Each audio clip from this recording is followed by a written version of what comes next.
Welcome to the SpeakEasy Conversations with Greg and Doug. Yeah. And yeah, it's 44, Doug. We did 44 of these things, and I'm pretty proud of that. Yeah, me too. It's been fun, as always. Yeah, and we have a damn great guest tonight for y'all tonight. Yes, we do. And I'm pretty sure, a damn great beer. What do you have, Doug? Well, I'm going to start off with, remember last week I had something from Personal Best Brewing out of Ithaca. This is called Armchair Enthusiast. This is a brown ale with coffee. Okay. So we're going to pop that guy open. You know, it's I've had a few brown ales with coffee before that I always think, oh, that's actually a pretty good combination. So we're going to see how this one is. How about you? What are you pouring over there? Hey, it's Heather Pavish. Hey, Heather. Who is due for an appearance on this. Yes, you are. Dog. He's doing all kinds of things. I couldn't get any more further from what you're drinking.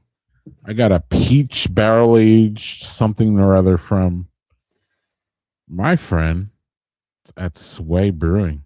Oh, you know, I love them. Yep. Look how light that looks. Holy moly. And we got the shirt. Nice shirt, too. We got the beer. We got the glass. We got the whole branding going on. I am not paid for this, unfortunately. Or actually, I was given this beer for free. Yeah, full disclosure. Right. So when I like it, it's tainted, right, Doug? No, listen, our palates are like what we like is slightly different, but you have a really good fucking palate. So if you think it's good, then I'm curious. So.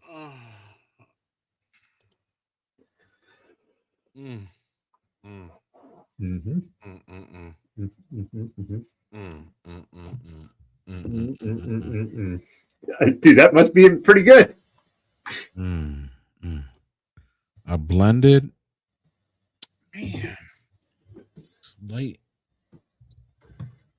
A blended oak something or other with peaches. How about that? Nice. So mine has like all their malts and hops and the coffee they have. So this is like a list. They have the malts are pale ale, heritage crystal brown, pale chocolate, crystal extra dark. The hops are East Kent Goldings, which not what I've seen. And then they have from 40 weight coffee roasters, brewed with Mexico Finca Nuevo coffee and Guatemala El Regalto coffee. So, man, it's super good. The coffee is like just the perfect amount. Really good brown ale, good to style with the coffee. So, Greg, I think we both got some bangers here to start off with. Yeah, and this is called, what is it called? Barely Peaches. Is that what it said? Lovely Peaches from Sway Brewing. And yeah, this was given to me when I visited there a couple months ago now. Yeah. And cheers. It's a nice one, Doug. So, Doug, it's been a week, yo. Yeah. Yeah, it is. I Facebook teased y'all some things, but we'll be able to talk about that soon, y'all. Trust me on that one. And before we bring up our fabulous guest, Doug, I would like to talk about this real quick. The McFleshman's podcast I was on this week, y'all. It dropped this week. New Wisconsin brews you should try for people who are in Wisconsin. This is your jam. If not, you can listen to me talk to Bobby about beer things. And Bobby's vastly interesting, and I'm a little interesting. So it almost makes for it does make for interesting because Bobby's interesting and I'm part interesting. So Doug. The money.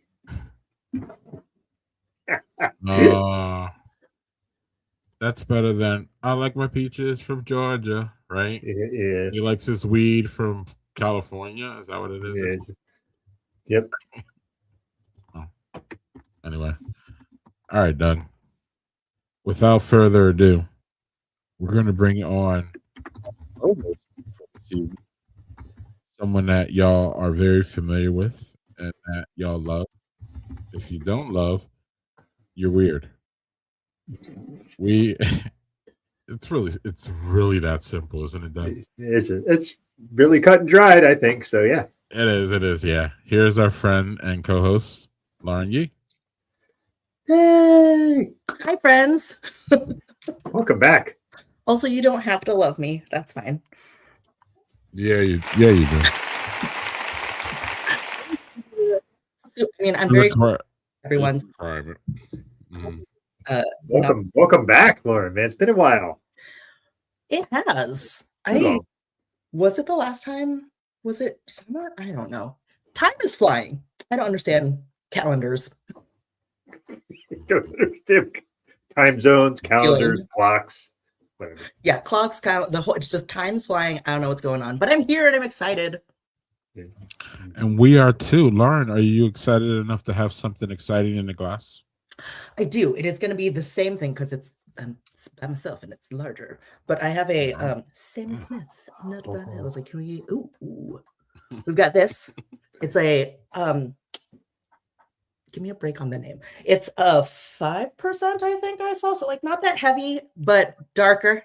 You know, you know how I go, but also not small. So this may be the beverage of the evening. I party fouled. I poured a little early because I wanted to drink some, but this is what it looks like, and it's very tasty.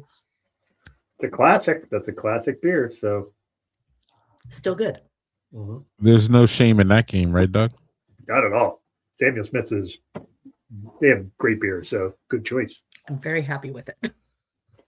We're both drinking brown ales, by the way. So I heard you say that. I was like, me too.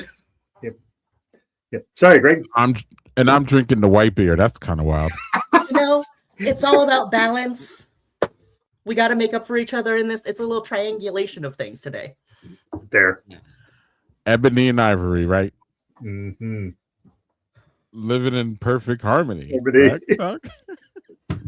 I'm here to mix it up in the middle, I guess. Yes. Okay. On that note, we're going to segue to wonderful Lauren telling us about our guest. Lauren. Oh, yes. This is my job, apparently. Hi, I'm Lauren, and I'm bringing my good friend, costume designer Whitney Adams, who has been on this Whitney Ann Adams, costume designer, who's been on the stream before and is amazing and has a very busy year and made some time for us to talk about movies because she sees all of them. Okay, maybe not all of them, but many. So let's bring her on. Give her a warm welcome, folks. Well, hold on. Let's give her a warm welcome before we get out the group. Manny. Oh, sorry, we can't bring her on to that. But thank you for sharing with the class. All right, Doug. Doug, you want to do this so we don't? Yeah, sure. Welcome, Whitney. Hi, I'm so happy to be here. I love it. So happy to be back. Yay. Yeah, Whitney, how are you? I'm exhausted, but I'm good. It's been a busy, crazy year, and especially the last 2 weeks. So happy. You also not understand calendars? No, who knows what a calendar is? So what do you have anything in your glass? Thank you. I am drinking some single barrel Four Roses bourbon with one ice cube tonight. Oh, Just one ice. Look at that Just one ice glassware. cube. I That know. I is thought I'd be a strong fancy pour. today. That is like a a lovely like, glass. A little goblet. A little goblet action. yeah. There you go. I mean, we're celebrating, right? So Yeah. Yes, exactly. fancy glass it is. Also, I just got back home after 3 months away doing a movie in North Carolina, and I don't have any beer in my fridge, and I need to stock up. So Yes, I you at do. least have some in my bar. At least has some bar things, and I just moved this year, so I'm not fully stocked back up yet. So I got to work on that when I'm back home from Christmas. I mean, we love a beverage, period. Yes, but Yep. I'm a big Four Roses fan. It's my nice, my usual. The usual. The usual. Yeah. So it's not like you don't have the hottest movie out on it's not like you didn't work on the hottest movie that is out right now. I Pretty mean, crazy.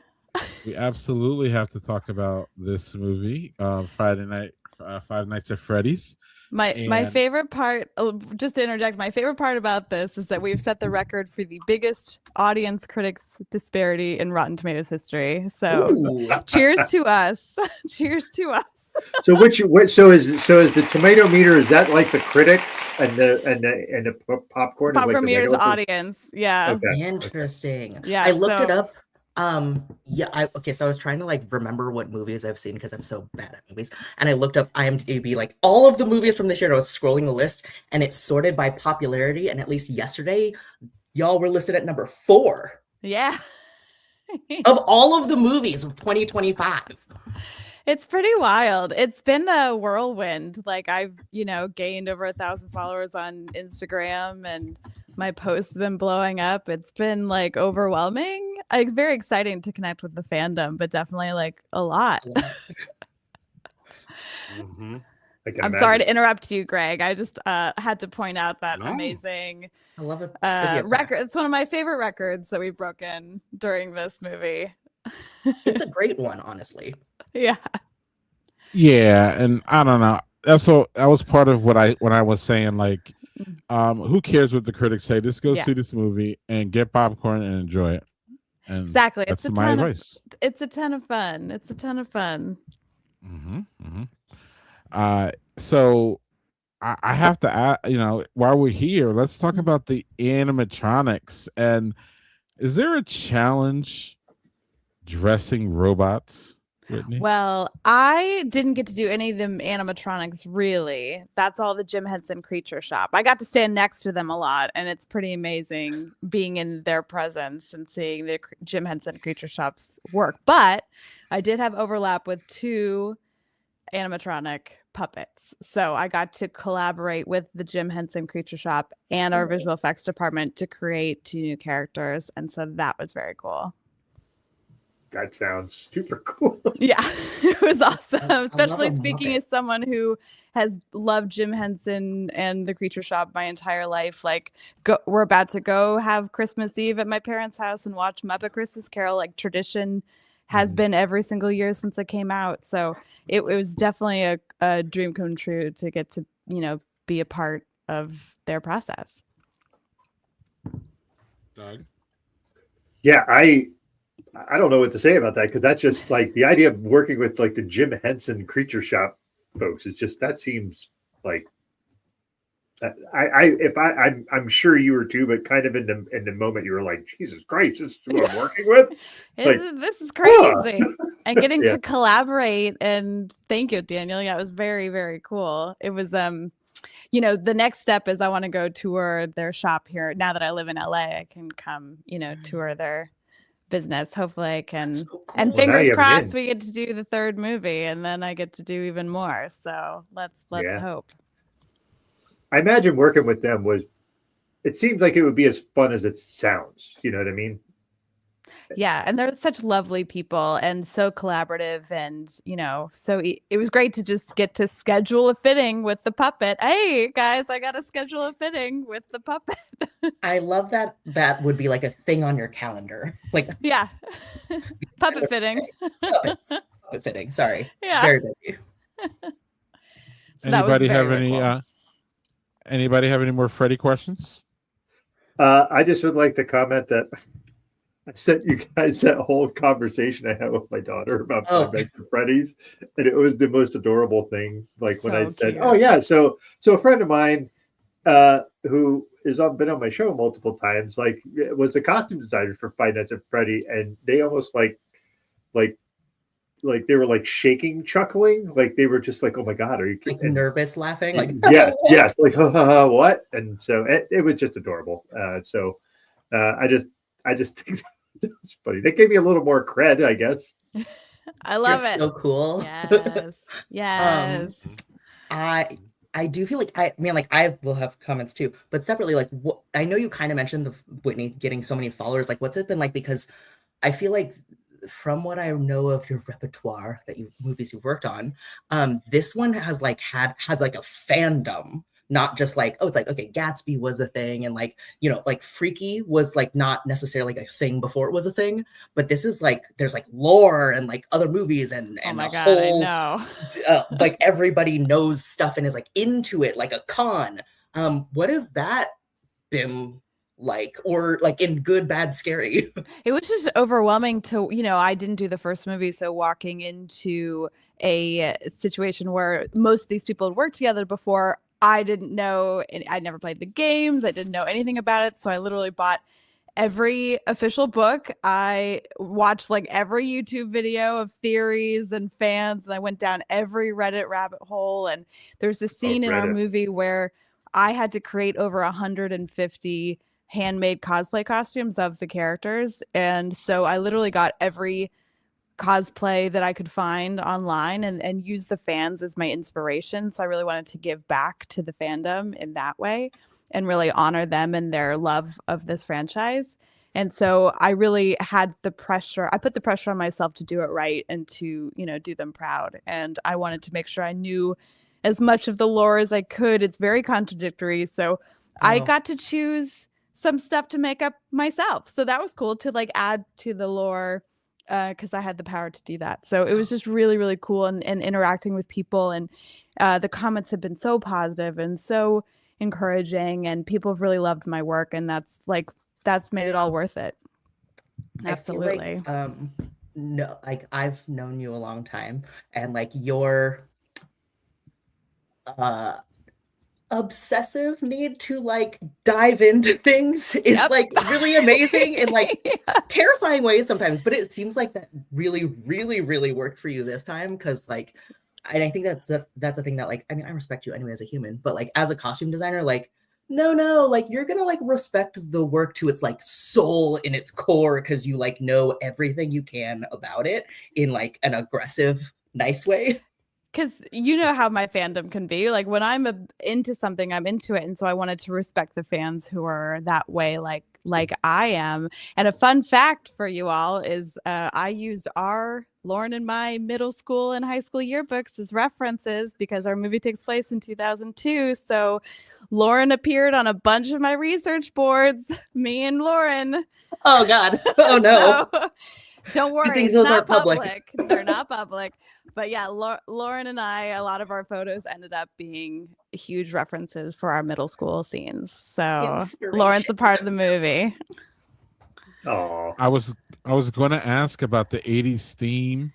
That was the thing that hit me the most because I went to this movie as a friend of Whitney, looking for like all the, you know, the costumes, and you just brought a different perspective, you know, of watching a movie for me specifically, especially for someone who's watched 15 movies. And I know it's a lot for me. We'll get to how many this lady has watched in a bit here, but no, so you can see it under like a different lens and see it like, oh, oh my goodness, my friend Whitney did this.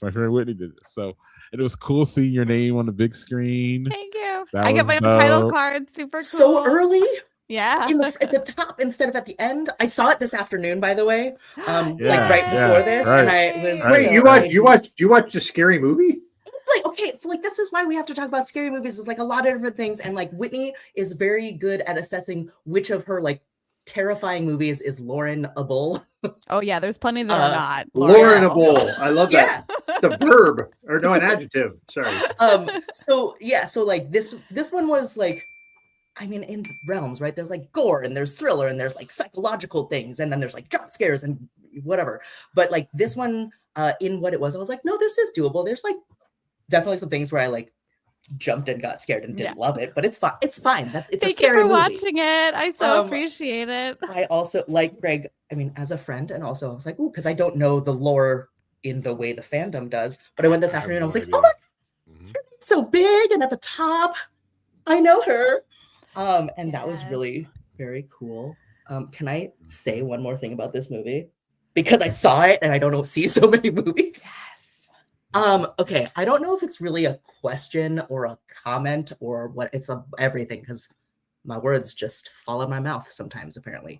Okay, so the thing that I'm referencing in the movie is just like, I feel many movies have, there's like background, right? But this movie in particular, I feel like there were so many scenes with so much environment. Like in the very beginning where it was like the 20 years ago timing, 80s timing. And then there's like the Faz Fest thing where it's like this like festival of cosplays of stuff. And I just, also the idea that like there's a fandom and of this thing, and you have this movie which has a fandom in the movie, and it's so like meta in itself.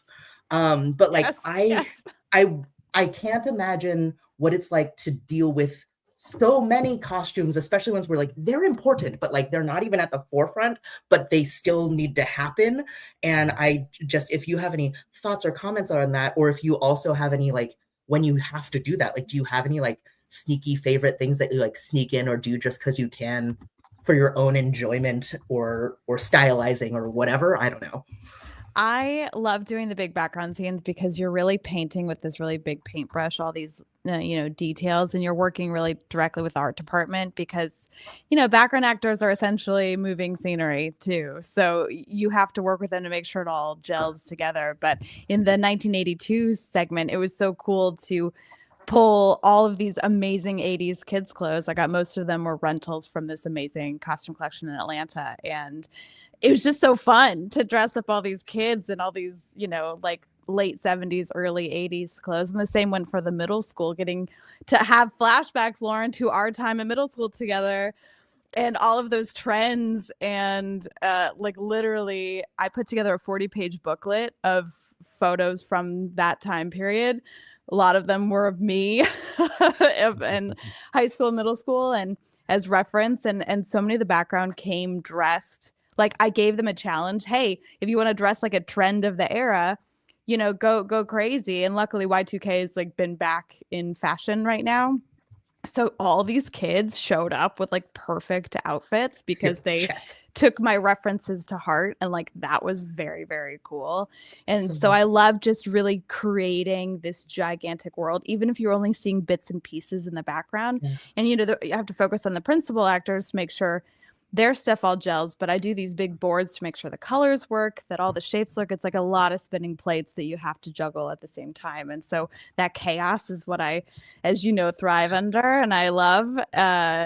Sometimes it can get quite overwhelming, but I love doing little Easter eggs. Luckily in Faz Fest, I got to do so many like fandom little things in there that were nice little Easter eggs. I don't think if you know, you know. Yeah, exactly. Okay.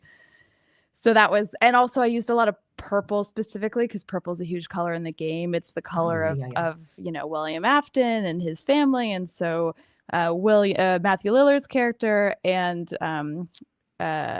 he's William Afton, and then his children, Vanessa and Michael, they're all wearing purple at one point in the movie, and it has their familial bonds together. So I love telling that story through color. But her, Vanessa's is the lightest because she's the closest to good, and then William's is the darkest because he's an evil child murderer. You know how it goes. Very light, happy movie. Just child murder, and this movie is for kids. Yeah, I just want to say, like, the point is, like, a lot of people, like, with costume design really matters, but the thing is, like, you don't notice it unless it's really off. Yes. Absolutely. So if it's off, you're like, why is that? But like if it's done well, it's seamless and it's part of the movie. Disappears and our work becomes invisible, but in a way that's good for storytelling. But then often you don't see the monumental effort that went into making things look correct, or Yeah. And I feel like that was correct in this experience. Yeah. So now I definitely I feel I'm the only one who hasn't seen this movie. Don't worry about like it. It's all good. It's a crazy time of year too. December's hard. Let the guilt fill you up, Doug. Yeah. I have enough of that. I don't need more. Thank you. That's probably I was trying to reference a goofy Star Wars movie, Doug. You missed it. Let the hate flow through you. Oh no, I caught it. I caught it too. So. I don't know how you respond to that within the joke though. It's hard. You're just like, okay. So I'll respond to it with my second beer. How about that? Oh yeah, let's do it. Good. Let it flow through you. Let's do it. Lauren, your trip. Let the beer flow through you. Is that what you said? Yeah, I followed your joke. Oh, thank you, fan dads, for your comment. I'm glad you enjoyed the stuff in the movie. Oh, what's going on? What's going on? Oh, there was this a contest. Oh no! Oh, this. Oh, yeah. Thank you.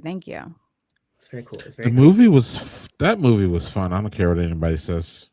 Thank you. Oh, I know it wasn't costume specific, but I did enjoy the like random, like seemingly random and like useless things that were like the comments that would happen where it's like someone was like, "You're a dick" to the teacher, or like the breadcrumbs at a restaurant. I was like, this is so unnecessary, but I love this like little like feels very real. Those bits of levity, and it's just getting to work with Wayne Knight was a cool dream for me, because like one of my favorite movies is Jurassic Park, and getting to have meetings with him, and I know I saw him. I was like, wait a minute.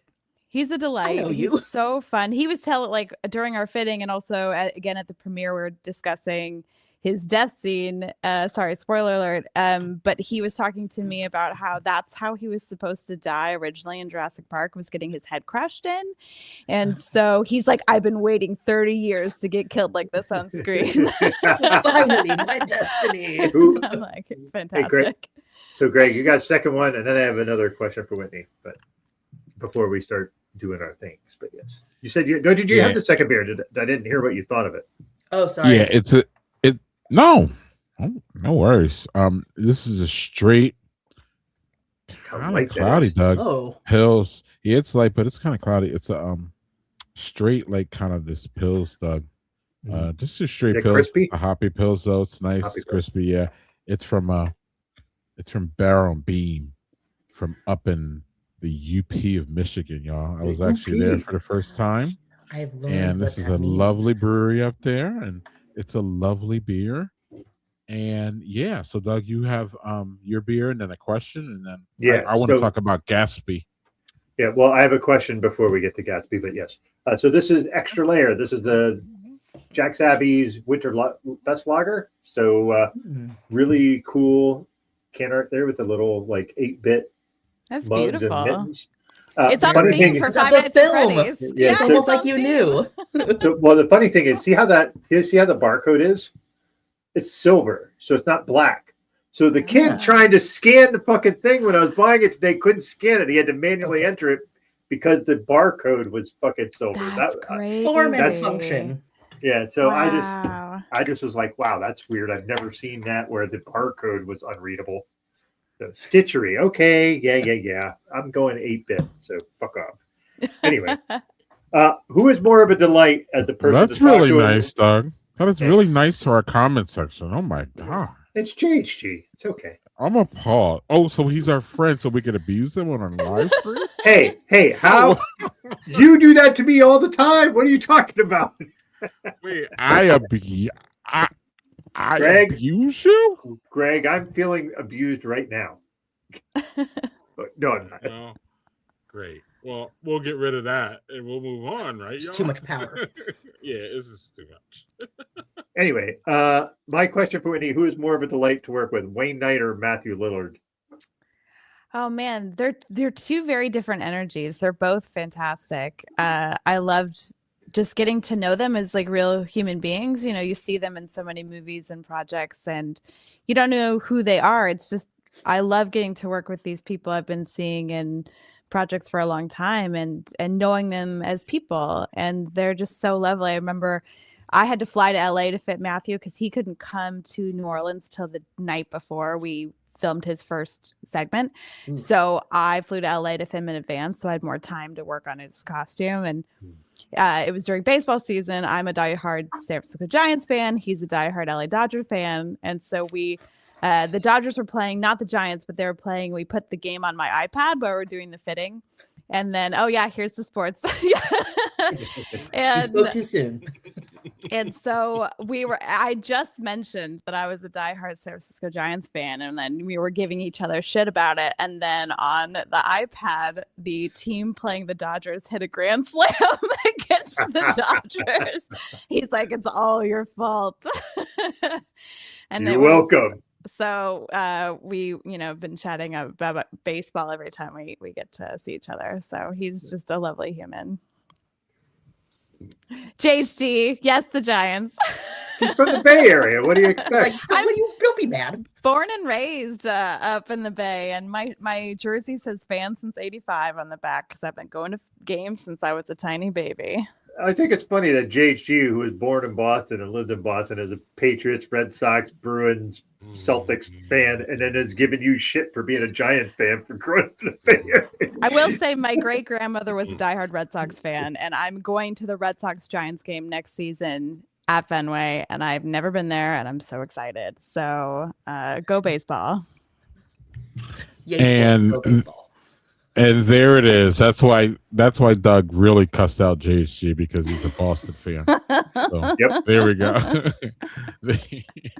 Yeah, it's all been revealed.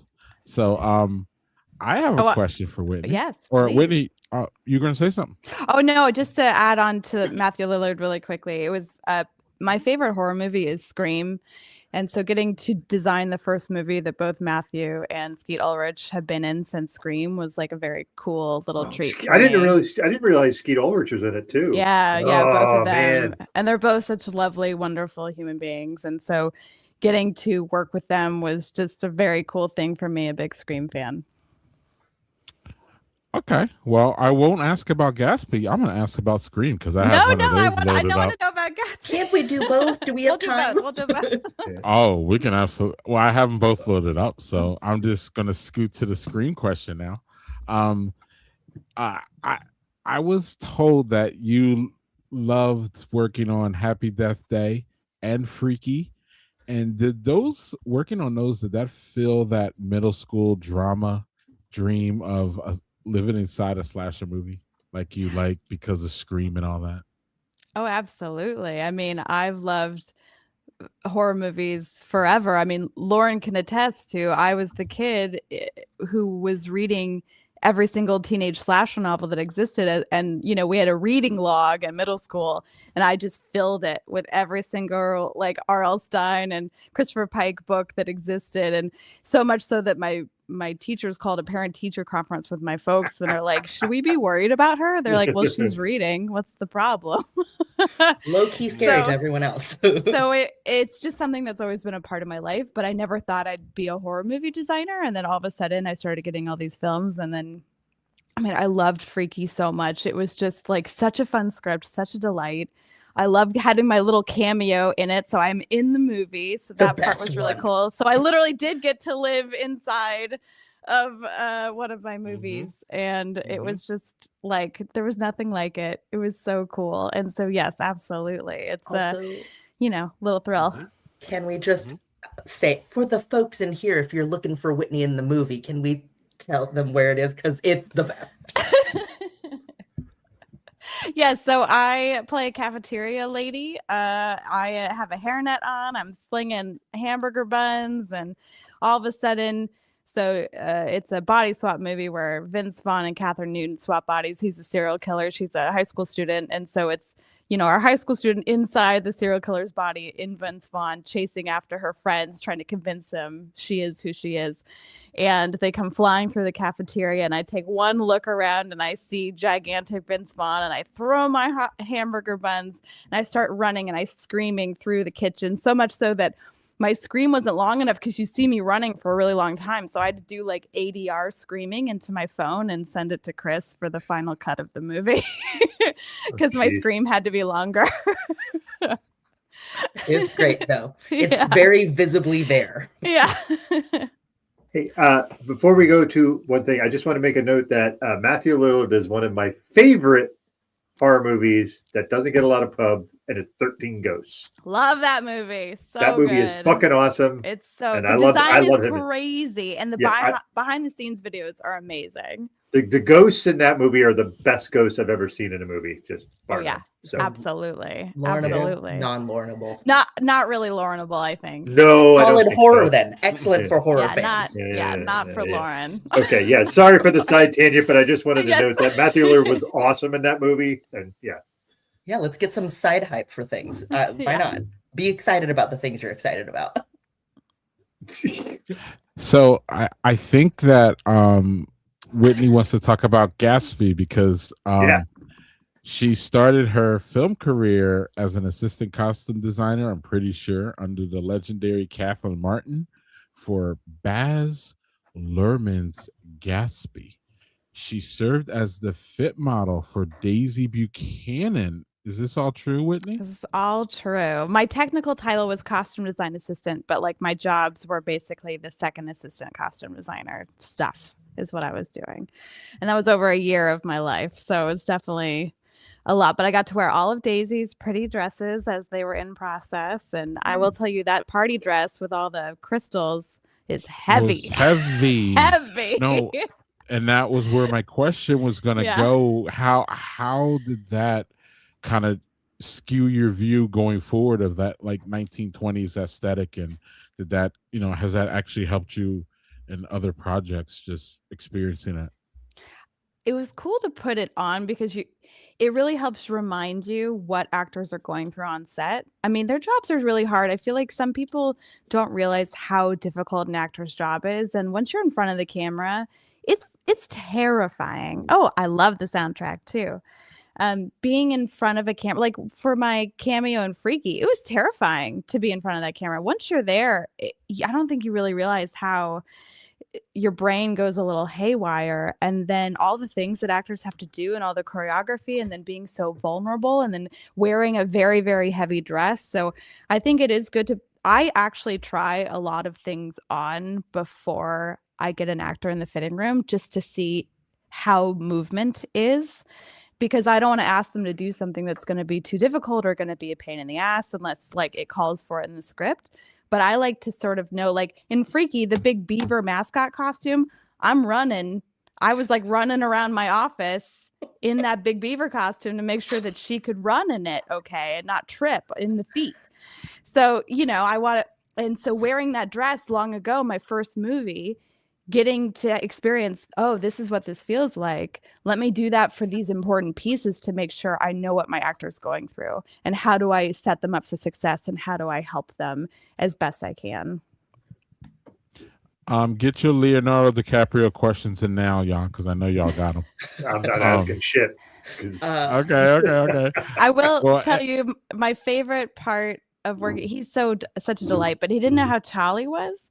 I remember I had to measure his height because I took his measurements when we were building all of his suits and stuff. And I took his measurements. He's exactly 6 foot tall. And he was like, I'm 6 feet. And he gave me a high five. And that was very exciting. There's something for dudes that if you're great. 6 feet, they're just like, yeah, maybe Yeah. 6 feet. He's like, yes. I actually have a photo of it, which I can't share because it's private. But like, I have a photo of him being so excited. 6 feet right here, Doug. Exactly. Yeah, I'm 6'1.5 inches. I got that half inch. As a short person, the quarters and half inches also matter. Yeah, I imagine. Like for me, I've always been 6'1", even on my license. So, but I'm 54, so I'm not quite 6'1" anymore. I'm more like 6'1.5 inches. So, whatever. I don't particularly care, but Side note to what Whitney you just said about less about Gatsby specifically, Yes, but right. how you want to respect actors' ability to move in clothes and like know what it's like, so you're not like asking them to do something in like a weird fit thing. Yeah. I have always enjoyed when you post things, always, but especially with the types of movies you do when there's like mascot heads and outfits and animals and just the weirder, like not just clothes, but like the full strange stuff. the Yeah. full weird things. I'm like, I love this. I'm always so putting much. the mascot. I've done like 4 mascots now. You know, it's So like there's I'm like always putting the beaver, there's a baby face. There's a giant baby. It's very terrifying and horrible to look at. I'm sure. sorry for everyone who saw that baby I designed. It's very scary. I mean, appropriately purposely so. Yeah. appropriate, but also very scary. But it's important to try it all out so you know what they're doing. And also safety is my number one thing. I do a lot of movies with a lot of stunts and a lot of crazy stuff happening. And so if I can design a costume, I design every costume as safe as possible. Even if the principal actor's not doing something, I design it for their stunt double. And what does their stunt double have to do? And so safety is always paramount to what I'm doing. And that's why I try so much things out too, because I want to make sure it's safe. So, Doug, one of the things that I did this time that I didn't do before was really dig up Whitney's like into like what she's done and things that we definitely have not talked about before. And one thing we have not talked about, but I'm pretty sure all of y'all are going to be fascinated about, is Whitney's connection to this. Yeah. And when I saw this, I was like, wait. So Whitney, apparently, and Whitney she's here, so she can correct me if I'm wrong. She helped build the costumes for this tour, Doug. Okay, Whitney. Now we need to hear. And, yes. Yeah, and my question is before we tee you up, my question is how, like, before explain everything, because that's just rad. It's just totally rad. But also, like, what I thought of was like Beyonce's dancing. It's just so energetic. And how do you build a costume that's gonna last like 40 dates of her running around and jumping and being aerobatic and all those things and still like having her wear that? So please start at the beginning. How did you get this gig? Great what was the gig about? And then excellent get to my dig, goofy, Greg. and then get to my goofy question at the end. So it was early on in my time in New York. I moved to New York. I got a job at Gap dressing mannequins. That luckily only lasted a few months, and then I got a job at a Broadway costume shop, and we got tons of costumes for Broadway. And the thing about Broadway is that you have to do 8 shows a week for years on end. And so even if you're making a chiffon dress, you have to make it like armor, because it has to last 8 shows a week for years. And so that's the skills and the techniques that we learned. And I think that's why Beyonce's team came to us. And actually this tour was designed by Terry Mugler, and it was a lot of his original pieces from the 80s and 90s that we retrofitted to Beyonce. So mostly what I was doing was refitting all of these pieces to fit her. And so it was a lot of like I'm a specialty beater, so I was doing a lot of the hand beating on a lot of the pieces, especially the cover of the tour like photo booklet. That's the dress I worked on the most, and I had to do so much hand beating. And at one point they took the dress away for her to wear for this filmed segment of her walking down the street in New York that was going to play over the screens. And I got it back the next day, and I had to then hand bead the train and take some of the train off for the show. And it was black with soot from the road of New York. And so I had to my hands were black by the time I finished sewing and altering the trim and train of that dress. And so it was a lot of specialty beading. I was the first hand at this costume shop, which means I cut out all of the pieces from the patterns that my draper made.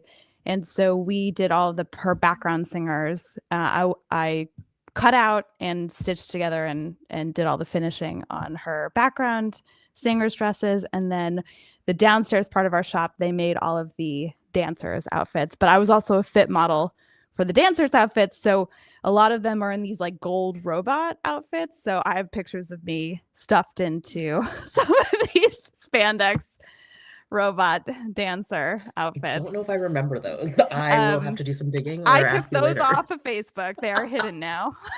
They're hidden.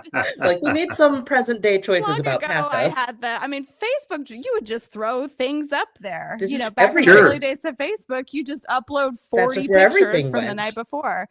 Yeah, Yeah, you're not- like, last night, and it's just everything. I've left a lot of them up there, but all that work stuff I've taken down because I'm like, I don't need that up there.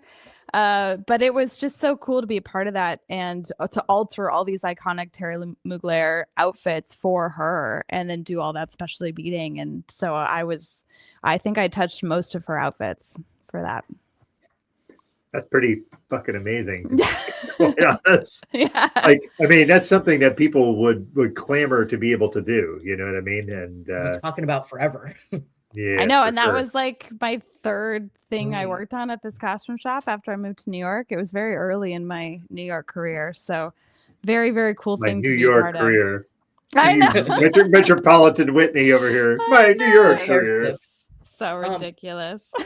A random thought after this, now that this has been brought up by Greg, sort of different adjacent to this, like, I'm sure, like, styling versus like costuming for like movie or TV or Broadway even is different. But like, in theory, again, it may not be exactly your thing, but if you could like costume outfit style design for any music artist now, is there someone that you think would be like really fun There's or so interesting? many. There's so many amazing people working today. I think who I love the most is like Lady Gaga and Chappell Roan. They're just pushing the boundaries of what's possible on stage. And I have a lot of friends who work on both of their things. And Very so it's cool. really cool to see their stuff. Yeah, my New York era.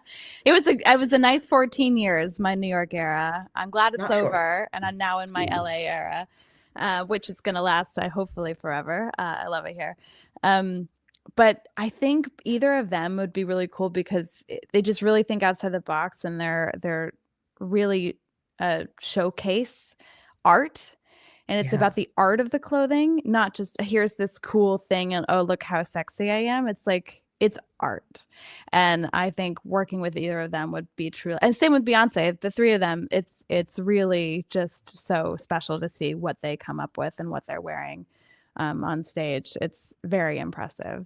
True. So no working with Guar then to make this. No, their stuff is crazy. My trivia team when I lived in Richmond was Rumors of Guar. That was my trivia team name. Yeah, nice.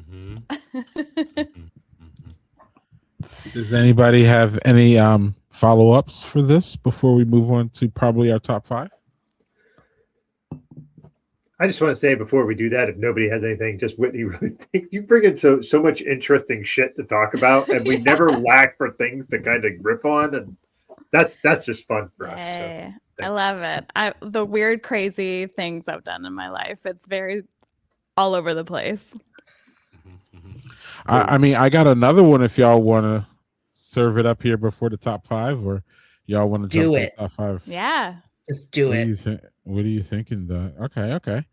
Yeah, a beautiful movie. I won the Oscar. It's so beautiful. Yeah, that's pretty cool. Anyway, sorry, Greg, I interrupted your flow there. Not really, but so I want to talk about this movie here. Let me make sure I got the right thing up. Yeah, Happy Death Day, y'all. This is what they call, and I've found this out this week, Doug, doing this research. This is called a time loop movie. The character wears the same outfit the entire movie.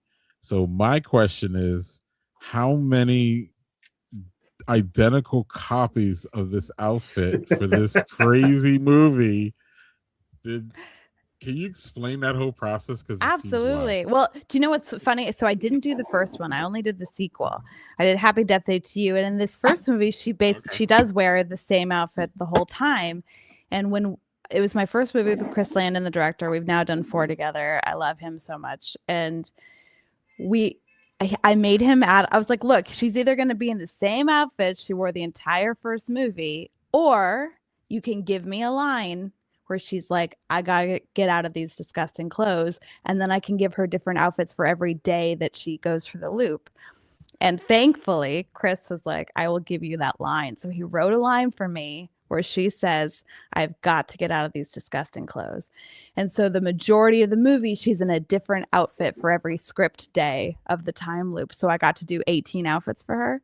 Oh, And wow. so it was so freeing that we got to see who this movie takes place in an alternate universe. So it's like, who is this alternate universe character? You know, it's Tree Gelbman, but who is she in this universe? Because her mom is still alive. And so all of her clothing is influenced by her mother. And so it's very different from what we see her in the first movie. But she was in that first outfit for a bunch of the movie in the beginning. So I think I had a total of 15 shirts made, but I had to make 2 different versions because I'm a psycho. And for the alternate reality, I changed the shirt a little bit. It's an Easter egg. So the shirt on the surface looks the same, but the details are different. Like it's a different. I'm gonna have to. This is a Laurenable movie. I might have to rewatch it is. this. It's a different city. Like it's a band T-shirt. That's a New Orleans-based band, but in the alternate universe that gives away that it's an alternate universe before you know it's an alternate universe. There's different specifics of like the band performance, and so I changed the shirt for that little Easter egg because I'm. Yeah. I gotta go. I love it though. Also, now I have to go rewatch that because I don't know if I knew that the first time. Yeah. I love an Easter egg. Yes, I'm all about Easter eggs. Like in Freaky, I have a guy dressed up at the party like Freddy Krueger. I'll try to get my little horror villains in there. Gotta sneak the stuff in. One thing I'll like chime in related to like Greg's question though. I will say because you told me a little bit about this and I'll vaguely reference it so you can deal. But like the principal actress in that movie, luckily got to like change it up a little bit, but then there's still supporting mainish characters, right? Like who are the same and how that can be from movie to movie or in the same, and then in the same movie, like what that experience is like. Yeah, I mean everybody else had to wear the same outfit. Like she changed, but everyone else, there was no storyline sense for them to change, and so they had to stay in the same stuff. The problem is the first movie was pretty low budget. Who knows? They didn't know where the sequel was going to go. If there was going to be, those were screen printed. I had them all specialty made. I paid a lot of money to make 2 different versions of the screen printed shirts. I was very committed to the bit. But I had to then find multiples because so much stuff happens in the sequel. So I had to find multiples of all the stuff that the other designer chose for the first movie. So and it was a year and a half later. And so I was scouring the internet and the world for multiples of the killer's shoes, of Ryan's outfit, and Israel's outfit. It was mental to try to get as many pieces as I could that match. I even had to like hand paint some stuff to match the like distressing of Ryan's shirt. Like those simple costumes were actually incredibly difficult to get. And also all the big background scenes, I had to copy every background exactly. Oh yeah. And none of them were returning, it was all new backgrounds. So I had to buy so much stuff and then literally painstakingly went through frame by frame of every like quad scene, every background scene and then worked with the second AD to place people and get everyone in the right outfit so it looked. And again, that's maybe an insane attention to detail, but I didn't want it to be wrong. Matter like because if you know it, if you like the first one, you'll notice it's like a reverse what spot the difference, except Yeah. for you have to like create the create non-difference. and then there was one scene in the cafeteria. You're seeing outside of the cafeteria, there's some guy in a random neon orange shirt, and Chris is like, that's a real person that was not a background, that's a bogey that ended up on camera, but I had to duplicate him anyway because he's What in is the called a first movie. bogey? Yeah, a bogey. Yeah. Oh, pe- golf Like is like getting he's into like it. he's an enemy plane, and you're yeah, like someone who's not an official background who just ends up in the shot that they're a like bogey. like a photo bomb, but it's a different. Yes. All oh, right. that's great. Yeah. That's great, a bogey. Like Doug's like, this is now on my bucket list. I'm gonna be one in a movie. Nah, nope. Listen, no, I don't want to be on film if I don't have to be. It is very No. nerve-wracking. I've only done it twice, but that's enough. It was great though. You did a great job. Mhm. Thank you. What's the slippers question, Daniel? Hey, I don't know what that is. Oh, is this a polarizing thing? Sorry. Oh, Yeah, I don't know what that is. I was like, or does this have to do with? Oh, wait. It has to do with Zach, I think, because Zach wears slippers everywhere. Like, and I have to admit, I am a convert. I wear slippers in the house all the time. You weren't, and you've changed. I love it. It keeps my feet warm. It's nice. And yeah. Wait. So, What's the anti-slipper argument? just not wearing slippers in the house. I think it now Zach goes to an Well, then extreme. where do He you has- wear them? Then where the fuck do you wear them? I know. Well, No, I mean, like his, like I had slippers that I exclusively wore to go out and take my dog out in the yard to go to the bathroom. That have like, you know, the soles, so they're almost like shoes. So But they're like slip-on But sandals. then they're not slippers then if they're fucking like shoes. I'm Sure, confused. and I get that. Asian I get people that. Will But, debate you on that. but Well- Zach has shoes that he wears in the living room and the dining room, and then he has slippers that he answers the door in. Are they that like are different formal slippers. slippers? I don't know what that Okay, you know what? I'm I kind of Okay, costume design. Let's talk about it.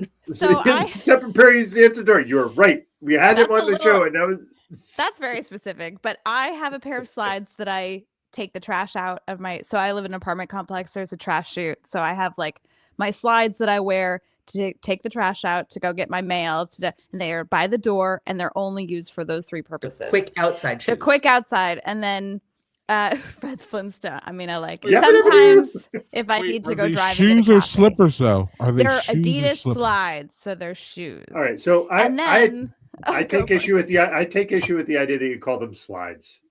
Why? They're flip flops. I don't care if you're fucking. Flip- Okay, what do you call the Go ones through that the it goes like toes. this? They're the same. Yes. They're the same thing. No, they're not. No, the they're, same. they're all They're flip not the flops. same. This is a polarizing thing. Look at Greg's face. Daniel did this. Let's be clear. They're Or not Zach. the same. And And then I have, now we're off. no, I am a fuzzy sock person in the house, so I'm fuzzy sock all the You time. are like a sock person. I love and then when I lived in Richmond, my house was 100 years old and it couldn't get totally warm, and so I had I use ballerina slippers. So they are foot warmers. They're like big marshmallow shoes that go over your toe shoes. They're super insulating. They keep your toes warm. So when you can perform as a ballerina, your feet are warm. I wear those in the house 24/7 when I lived in Is that what they're Virginia. called? Ooh, I have No, to I was like, remember are they what just they're like- called. They're look like- incredible. They're an incredible invention. My feet were. I have bad circulation, so my feet would always be so Like just so, so cold. cozy. And so I was super. I'm Luckily, I have imagining- central heating here in LA, and it's I'm LA. imagining So. a Kleenex box marshmallow situation. I gotta find what they're called because they're literally game changer. Warm up booties. They're called warm up booties. No, look it up for the visual. They're amazing. Slides are like their own specific thing. They have a different shape. They do. I want to make the point. Do they go flip flop when you walk? Because no. Yes, they don't. do. Yes, they do. How do you Not- know? You're not even fucking there. What are you talking about? Not to the same. I have Adidas flip flops that are just the things that go over your feet, not the ones that go through your toes. You- They're flip flops to me. As a woman with other shoes, there are other shoes that go flip flop that are just this part of the foot that are not flip flop sandal situations and more of a shoe heel sitch. And those I are will not say flip-flops. I hate anything that goes between my toes, so I'm a slides only person. I hate Mm. a That I'm with regular you on. flip flop. That I am in They're total agreement. upsetting to me in a very visceral way. This Do feels they like upset maybe you a when other neuro- people wear them? No, because my Well, mom this is 24/7 in a flip flop because she's from Laguna Beach, so of course she is. You know, she grew up being that's mostly my mother-in-law. barefoot, and yeah, Are those That's good? my mother-in-law in Florida is like, hey, I'm just gonna wear flip flops, and then Yeah. she wonders why her feet hurt her all the time. I'm like, you're wearing something with no support. I know. You gotta get her a arch support flip flop. Yeah, She Oh. won't. yeah. She won't. She think that makes her an old person. She's 78, by the way. Okay, there's like not Dr. Daniel, Soul this versions. is your fault. Yes, this is your fault. Also, I feel like those like socks that are like not mittens, like glove feet socks would be your Oh. nightmare. The toe shoes, absolutely not. Absolutely not. Those should be fired from reality. Fired from reality. Nice. I like it. Y'all that don't like the thing between your toes are just weird people. That's it. It's just it. Like there's no. I will say I had a recent movie where I tried to put one of my actors in it because she had to be barefoot and do stunts. So I was gonna get like a pair in of these between? toe shoes to like paint them nude. We got her Oh. foot halfway in and she's like, absolutely not. Like, I cannot. I cannot do these. So then what you do? So Good try. then what was the fix? What was the solution? I just did a dance shoe, a nude dance shoe. So we couldn't see her like individual toes, but it was fine. We just framed up the shot, but it was a nude dance shoe. Do you know that Rebecca Ferguson, when the movie Doctor Sleep, was barefoot because she hates wearing shoes? Oh, is that And why all she's barefoot? shoes? She hates wearing shoes, and she's Scandinavian. She's from, I think, I mean, Sweden. yeah, I love her. Love Oh, her. she's a great actress. Amazing. Anyway, Doctor sorry. Sleep, great movie. Yes, it is. Anyway, sorry for that. Our regularly scheduled program. Doug needs to stop apologizing on his own show. This is like 8 years Probably ago. true. It's in his soul. So I do have a question for Whitney before we start delving into the top five, because we're an hour in. I feel like we keep doing this, but yes, Yeah, because we could go on tangents Forever. for a minute Exactly. evening, right? So my question would be, if there's a director that you would like to work with that you have not, who is it? Pick Oh my one. God. Just one. Just Oh, one. Just one. Only one. Today, however we feel today, right now. Right now. That could I change. mean, honestly, right now, if I could work with Christopher Nolan, absolutely. Like, he's top for me. Yeah. You know, like I think the world building and the care that he thinks about design, he cares about design so much. And so getting to work with a director who really gives a damn about what you're doing and really supports you and gives you the budget to do what you need to do, that's always someone that I would run and jump and try to work for. But I'll also say I haven't, been able to work with Chris Landon in 4 years, and I'm desperate to do it again. So hopefully I get to work with him again soon. I feel like maybe it's a movie I'd be able to watch. Yeah. So I'm for that as well. Yeah. All right. Well, I guess it's time, right, y'all? We made it.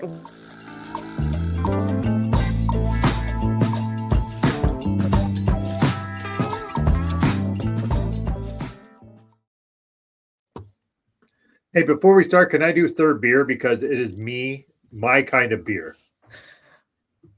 Greg, you're going to know what I mean. Look at this label. Oh, that's It's cool. a peanut butter jelly sandwich. Amazing. Diagonal cut. Is it that the cut name? correctly? It's a diagonal cut. It's a name. That It is is a great It is name. imperial fruited sour with peanut butter and Concord grape jelly. It is a collaboration between Magnanimous and Funky Buddha. Amazing. Greg, don't be mad. I'm not. Don't be sad. Oh my God, you should see the color of this when I pop the fucking lid. Oh my God. Is it? Whoa! Holy goodness. That's upsetting. I like that it was said with a question. Look at that color! That's- Oh my god! Upsetting? Oh man, the peanut butter is so and peanut butter jelly. You can smell it. It smells like a peanut butter jelly sandwich. I feel like my mouth is watering, but not in a bad, but like in a it doesn't know what to do way. Way. Like that's beer and it's peanut butter, but it's colored like wine. My word. My word. That is so good. Manischewitz And ale. Greg will tell you, I do not like sour ales, and this is an imperial sour ale, and this is delicious. Oh. Ooh, It we tastes love just Is like it a sour, peanut butter- sour? Like It's tart? like the Concord grape jelly on the front, and then a little peanut butter on the aftertaste. Super I'm good. intrigued. Yep, it is a sour. Okay. Amazing. Not too sour. Sorry, that was just I love it's it. like Hey. Greg, So is that not a Doug beer, or is that a Doug beer? Like You said it. adjuncts, weird things. Yep. Give me the weird shit. Let Give me me try a fun label. Yep. The diagonal cut. Is that how you cut? It's a great sandwiches? name. Great name. Great name. Terrible. No, I do not do a diagonal cut. I am a rectangle girly. Yes, I'm the please. same. I'm a rectangle guy. I guess Yeah. girly, but whatever. Yeah. You could be a girly. Totally. acceptable. Rectangle girly. Absolutely. I'm also rectangle girly, but I do also want to try like the weird Y-shaped thing. I don't know if you've seen that. We don't have to Y-shaped? get in that. We don't have to get in that. I'm sorry. I'm sorry. I'm sorry. Okay, let's not go there because Jesus Christ will be here for 20 more minutes. We'll talk about it later. We'll come back to it. We'll circle back. Put it in the parking lot. We'll handle this offline. We'll put a pin in that and come back to it later in corporate No speak. cut. No. Oh, why? But the corner is so. Ugh. There's Anyway. there's no inside of the sandwich to the corners. It's just so. Yeah. All right, Greg. Sorry to sidetrack. Okay. Yeah, Again, so we're back gonna to our regularly scheduled program. Focus. We're gonna start the top 5, y'all, and Whitney's gonna start with one of the more interesting movies that I saw this year. Whitney's number 5 is Frankenstein. Ooh. What a beautiful movie. I was flip-flopping between 4 and 5 with this one. I will preface that there's a bunch of movies I haven't seen yet this year that I've been meaning to, but I literally just finished a movie and I've been trying to catch up. So I've seen like 12 movies in the last week and my brain's mush, but I saw Yeah. Frankenstein a couple days ago and it's so impressive. And again, I'm a big person who loves world building and creating something that's very cohesive, and the design, you can tell that everyone was communicating to each other. And I just love Guillermo del Toro. I love his work, and it's special. And I was dreaming about it. Like, it was just really a special film and got under my skin. And, you know, how many times have we seen Frankenstein told in different ways, but it's still, he found a way to do something totally new. It was very, very cool. I like this movie. I liked it in a very as you say, Whitney, a all-encompassing movie. I thought it was a little slow for me, but it was definitely a building kind of like story, and and you're right, it was told in a different manner, but I knew that you would I knew when I saw this movie that this might be in your top 5 because of like just the work as far as with the costumes, and just like you felt like you were in that story the whole time, and it was, like you said, immersive and just beautiful. Doug, you saw Frankenstein, right, Doug? Yeah, barely missed Thoughts? the top 5 for me. Barely missed. Interesting. Beautiful movie. Oscar Isaac, gorgeous man. As a straight, just a gorgeous dude. Jacob Elordi, who I knew nothing of, playing the monster, was fantastic. He was so great. You know, he really reminded me. So Lauren and I went to high school with this amazing guy named Alex Bro, who's currently in the Stranger Things Broadway show and in Stranger Things season 5. And he played a version of the monster in a Frankenstein adaptation a few years ago. And so much of what Jacob was doing really reminded me of what Alex was doing. And I think both of their performances were like so cool. And it's such a romantic movie. It's so just, I know that a lot of I think women and people who love romance like really went crazy for this movie because it's just so gothic and the yearning and the beauty. It was something really special. It reminded me a bit of how the cinematography was for Nosferatu, like the way they filmed it. Like, granted, it's a period piece, and I admittedly lump all them together. Yeah. So it was gorgeously shot. So yeah. Mm-hmm. Excellent. And so a little teaser: Frankenstein does not show up on anyone else's list here going forward. Yeah. But- Almost made mine. Almost. I haven't seen it, but I am Again, intrigued. Almost ain't good enough. Y'all didn't put it on, so Almost don't doesn't count. stop with it now. Stop with it now. You I had will- a chance and you didn't do it. I haven't So- seen. I will say I'm intrigued enough to see it because I've heard very good things in this chat. Because I did a based on a book club, subtle sneaky thing, and we did Frankenstein, but we did it in October, and this came out like just after. And I was Aw. like really Frankensteined out at that point. But it sounds like maybe it's Also, a it's good maybe the adjusted best version. adaptation. Like he follows the book exactly. Oh, interesting. Okay. Yeah, it's very cool to see. He like really adapted the book. Okay, I'm into it. I will have to revisit this. All right. And so Lauren's Oh. number 5 in her top 5 is the first one that appears on not only someone else's list, it appears on everyone's Oh, list. all 4 lists. Oh, boy. Yeah, It's so I bet everyone can so- guess in this room.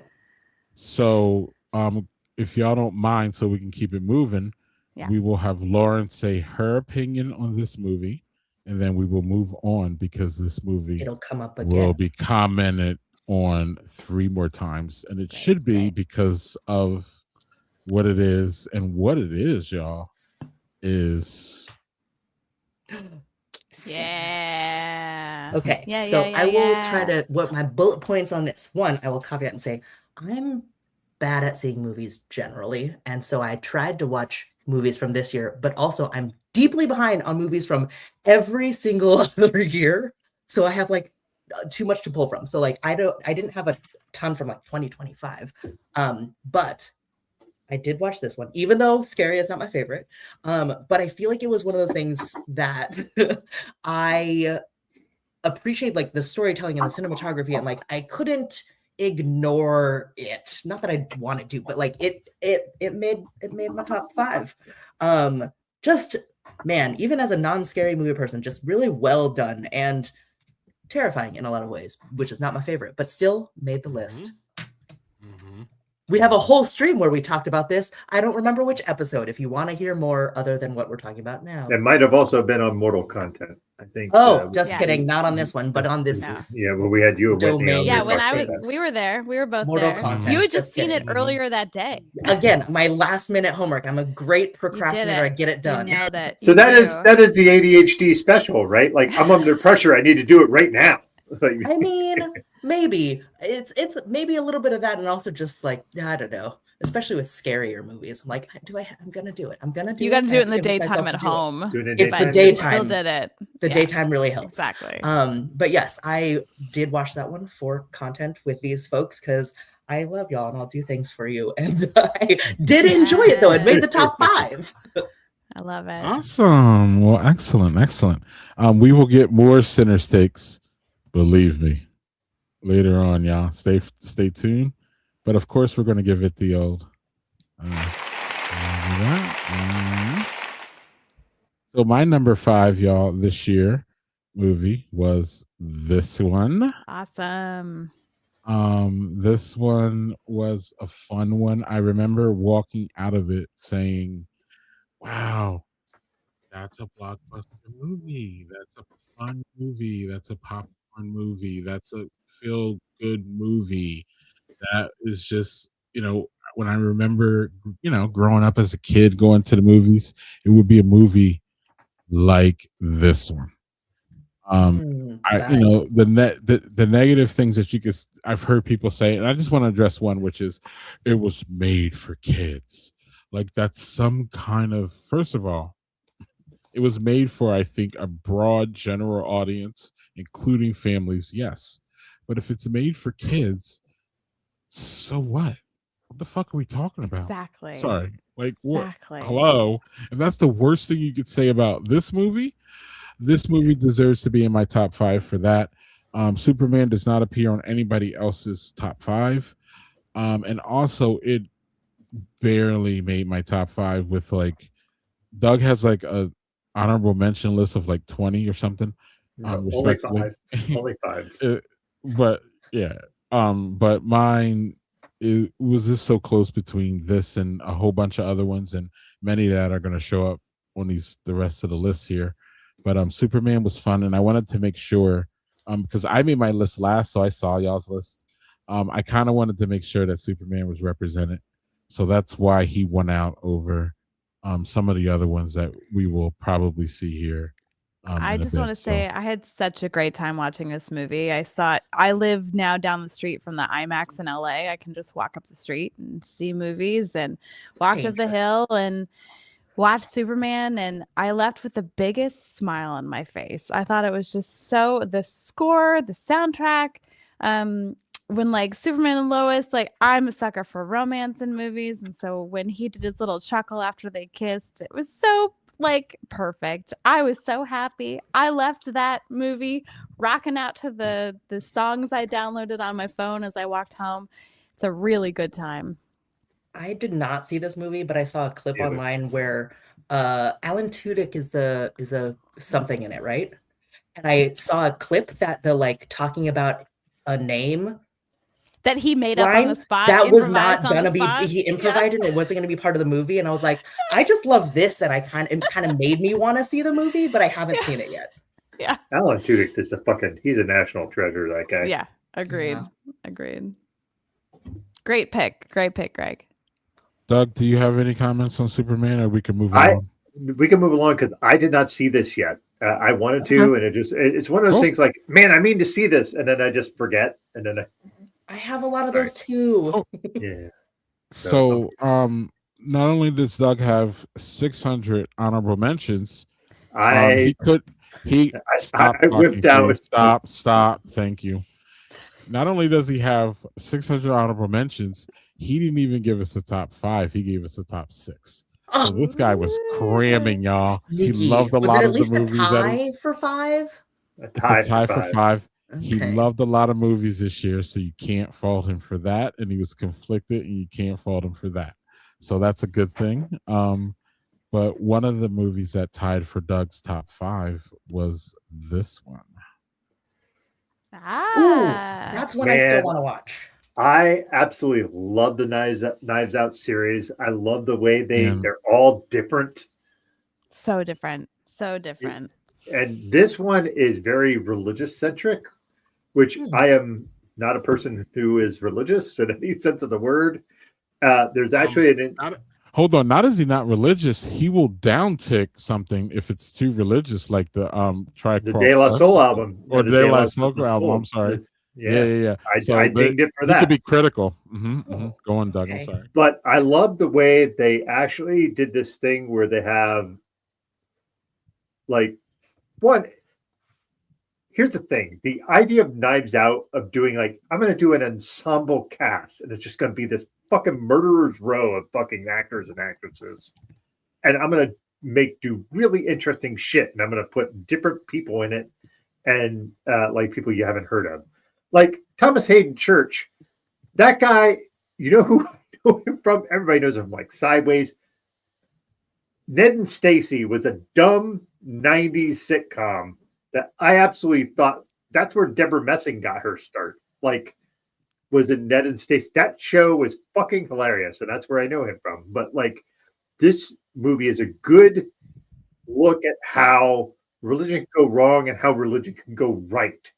Like, it's just a good dichotomy of how you're going to blend those together. Like, I absolutely love the way they did this. It's, of course, all these are irreverent and funny, but like really serious and just, it's a good one. And like, it's nice to see Jeremy Renner back because Jeremy Renner fucking almost died. I know. And And so- just seeing him back, this is the first movie that I've seen of him since he's, recovered. Yeah. So, and I will say goddamn, now I'm gonna forget his name. The dude that was in Fleabag, Whitney and Andrew Scott. Andrew Scott. My wife absolutely loves Andrew Scott. I mean, ditto, raise my hand. He's great. He was the best Moriarty I've ever seen in the Sherlock series. Yeah. Like, just superb actor. Just a great movie. But it tied with something else because I couldn't differentiate. I will say I also loved this movie. I love all the Knives Out movies, and this was just anytime I get to see Benoit Blanc do his thing, Oh. Daniel Craig do his And the thing. evolution of him. Yeah, Like, they're all first- so different. And also go for it. I was gonna say the first iteration of Knives Out, where it was almost like a parody of that accent. And as he's gone through, it's gotten so much more refined and just like so much part of the Softer? character. Yeah. And I loved the callback of the iPad that he stole from Edward Norton's character in the second movie in Glass Onion, that he still had the iPad in this movie. And just Bridget forgot about Everett stole the movie for me. Her one scene, she stole the movie. And her scene was heartbreaking and beautiful. Yes. I was highly superb in it. recommend everyone watch it. My one comment before we segue out is James Bond was unrecognizable in that movie. So I don't even know who that guy was in that Knives Out movie. Yeah.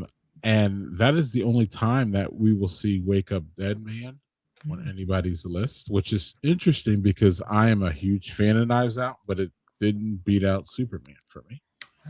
For the record, apparently. But definitely one that beat out Superman, and one that is on a few other lists is Doug's next one, which is a fabulous movie, in my opinion. This Yeah. tied for Wake Up Dead Man for me.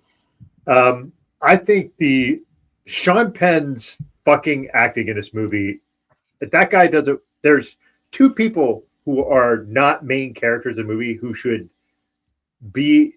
It's going to be a goddamn knockout, drag out fight for the Oscar for it. It's him and it's Delroy Lindo in Sinners. Just their side characters, like Sean Penn's character. You don't even fucking the way he does his character in this movie is like. That's acting on a different level for me. Has to be seen to be believed. Yes, Absolutely. you really have to see it to be believed, and it's too long of a movie for me.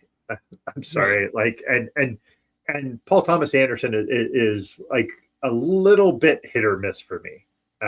There's certain movies that he's done that are like Boogie Nights is just a goddamn top tier, unbelievable movie. This is a great movie. The scene where they're doing the chase and they're doing the hills, like in a theater, like if you don't see it in a theater, you're not going to get just how amazing that fucking shooting was. It's a good movie. It's Benicio del Toro he's my favorite character in that movie because he just does this thing that's like funny A as few small fuck. beers. Just a few small beers. Yeah, Doug. Yeah. And two other people got a comment. Go on, buddy. No, I'm just gonna say those are my comments. Like I think it tidies up at the end too nice for my taste. That's my big takeaway on that. Like the reason why it wasn't higher. So, Lauren, did you see this movie? No, but I feel like I saw y'all talking about it, and like once you said that, it's like I heard about it, but I didn't. I'm bad at movies. I didn't know about it ahead of time, and I was like, "What even is this? What is this?" But then everyone's like, "It's amazing." So no, I have not. Yeah, and it appears on two other people's lists, so we will. And it's on shuffle HBO along Max if you want it. It just came out in HBO Max recently, so you can watch it there. Okay, all right. here. There will be more about it, so we're good. I'll hear more about it later. Yeah, believe me, you will. And that's why I kind of cut Doug off. I didn't want him to take That's okay. I didn't want to go of the steam. but Whitney's going to take some steam back here with one of the top movies of the year. Not only my opinion, it appears on other people's list too, and that is a movie that I don't think Lauren should ever watch. Nope. It's Is- not a Okay, Lauren great. movie. Oh, Not a Lauren everyone movie. talks about this Weapons. too, though. Is I've heard great Weapons. things. It's Whitney, great. what is your Just don't, first- you don't. You. It's not great for you. Sorry, Whitney, Greg. what are your, you have it at 4 here, which is obviously, 4. Yeah. A lot, It's high up there. I also will have a caveat. I've seen some great movies that I haven't seen yet. I haven't seen The Secret Agent, or It Was Just an Accident. I did see A Little Prayer, which I absolutely loved. So there's some great movies that might disrupt my list in the future. But I also think about experience when I'm thinking about movies, and how is Weapons was one of my best theatrical experiences this whole year. I saw the preview screening, the day, but the Thursday before. I went to the IMAX up the street, so I was sitting in IMAX with a full theater, the way the movie should be seen, and it was just such a fun time because it's such a funny movie. I didn't realize how absolutely hilarious this movie was going to be. I mean, it's scary too, yes, but it was just one of those ones where the audience was rowdy and talking back, and it just really elevated my whole experience of the film. And it's scary, it's funny, it's ridiculous. The concept, I mean, it was written so well. The concept's incredible. I love the design. I will shout out the costume supervisor of this movie is my work wife, who I've done 6 movies with. And so while she was working on this, she was telling me all about it. So I knew a lot of the story going into seeing the movie, and I had seen a bunch of the costumes, and I knew, but I still was so surprised the whole time. And so even knowing so much of the movie, I still went on the ride, and the way that it bounces between people's point of view. And it's just a really, really, really fun time, and seeing a well-made horror movie. And Amy Madigan for president / she should win the Oscar. We will shuffle along because we will be talking about Weapons Great. later for sure. I would like to point And- out that Wake Up Dead Man and Weapons both have Josh Brolin. Go Josh Brolin. And my work wife, Kristen, says that Josh is an amazing human and very lovely. Love that. Sorry, Greg. Please proceed. And this one is Lauren's number 4. Does not appear on Oh. anybody else's list, but I mean, it was on slight consideration for mine, Lauren, Oh, because I okay. enjoyed it, and it was very, very, very probably the funnest movie I saw all year. Lauren, and tell us what that is. one of them days. I will also say I feel like my list is probably going to be different than all the other lists, because I don't see a lot of these scary movies, and I don't see as many movies as any of these folks. But I did try, and I've watched not enough, but more movies than I usually do. One of them days I really liked. It was just very. You're here because you have a different perspective. That's fair. I bring the non-horror less movies. And I might add too, Lauren, the audience loves this show, and the critics love this show.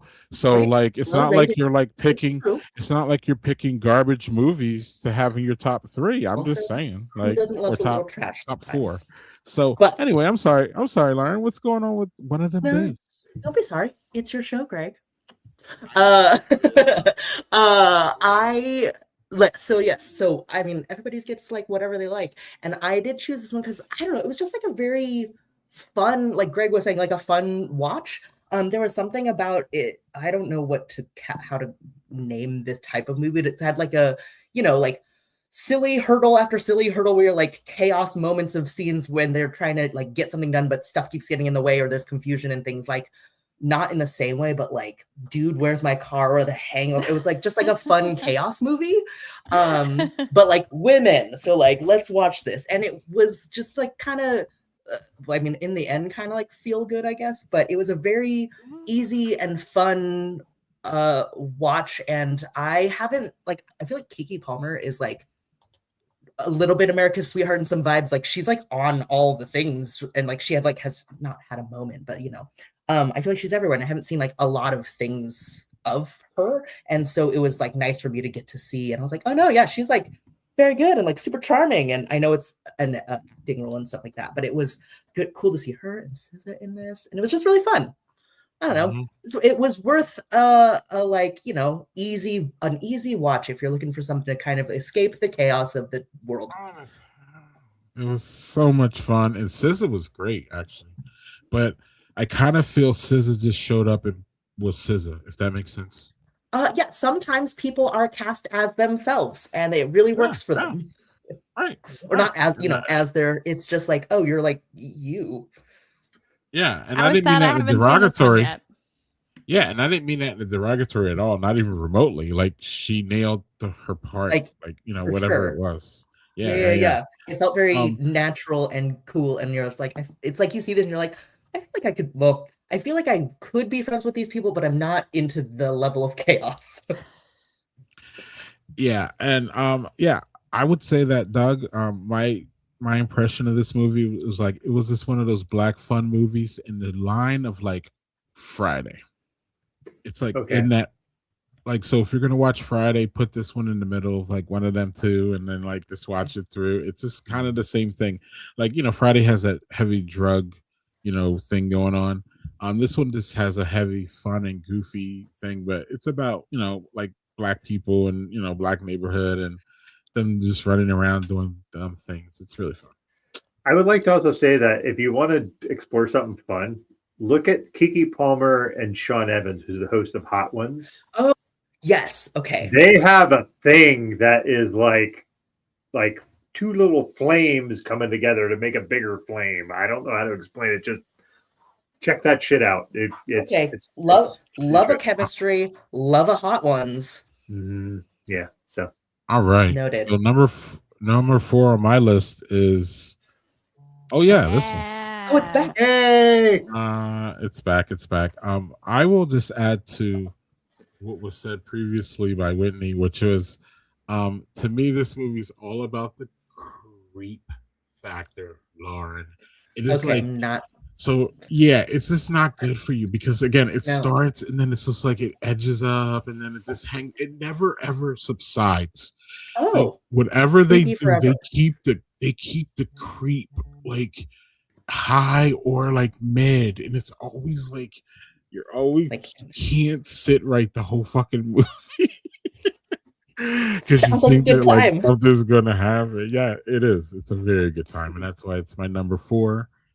And I will just move along because I know Doug has, or I'm sorry, it appears. Let's see it in fan ads in the comments. The scene where Josh Brolin wakes up and the biggest laugh of the movie.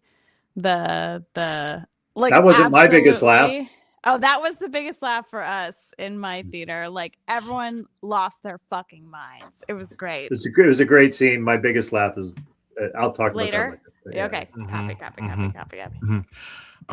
So Doug's number 4 does not show up on anybody else's list. Nobody's gonna like this except me. I don't feel that it has many laughs in it. But no laughs, 0 laughs. Ooh. And I'm gonna say this. I read that book and I said, "There's no fucking way anybody can make that into a movie. Nobody can make that into a movie because it is so fucking bleak." The entire book, it is so goddamn bleak. And the guy that's the guy on the left in this image is Philip Seymour Hoffman's son. But the guy that steals the entire movie is the guy on the right. Okay. And I don't have their names off the top of my head. It is so the premise of it is, since nobody had it, there is this basically it's like a Hunger Games style thing, not Hunger Games, but just in that vein. Competition. 100 boys are now in this movie. They shortened it to 50, and they made some adjustments to the book.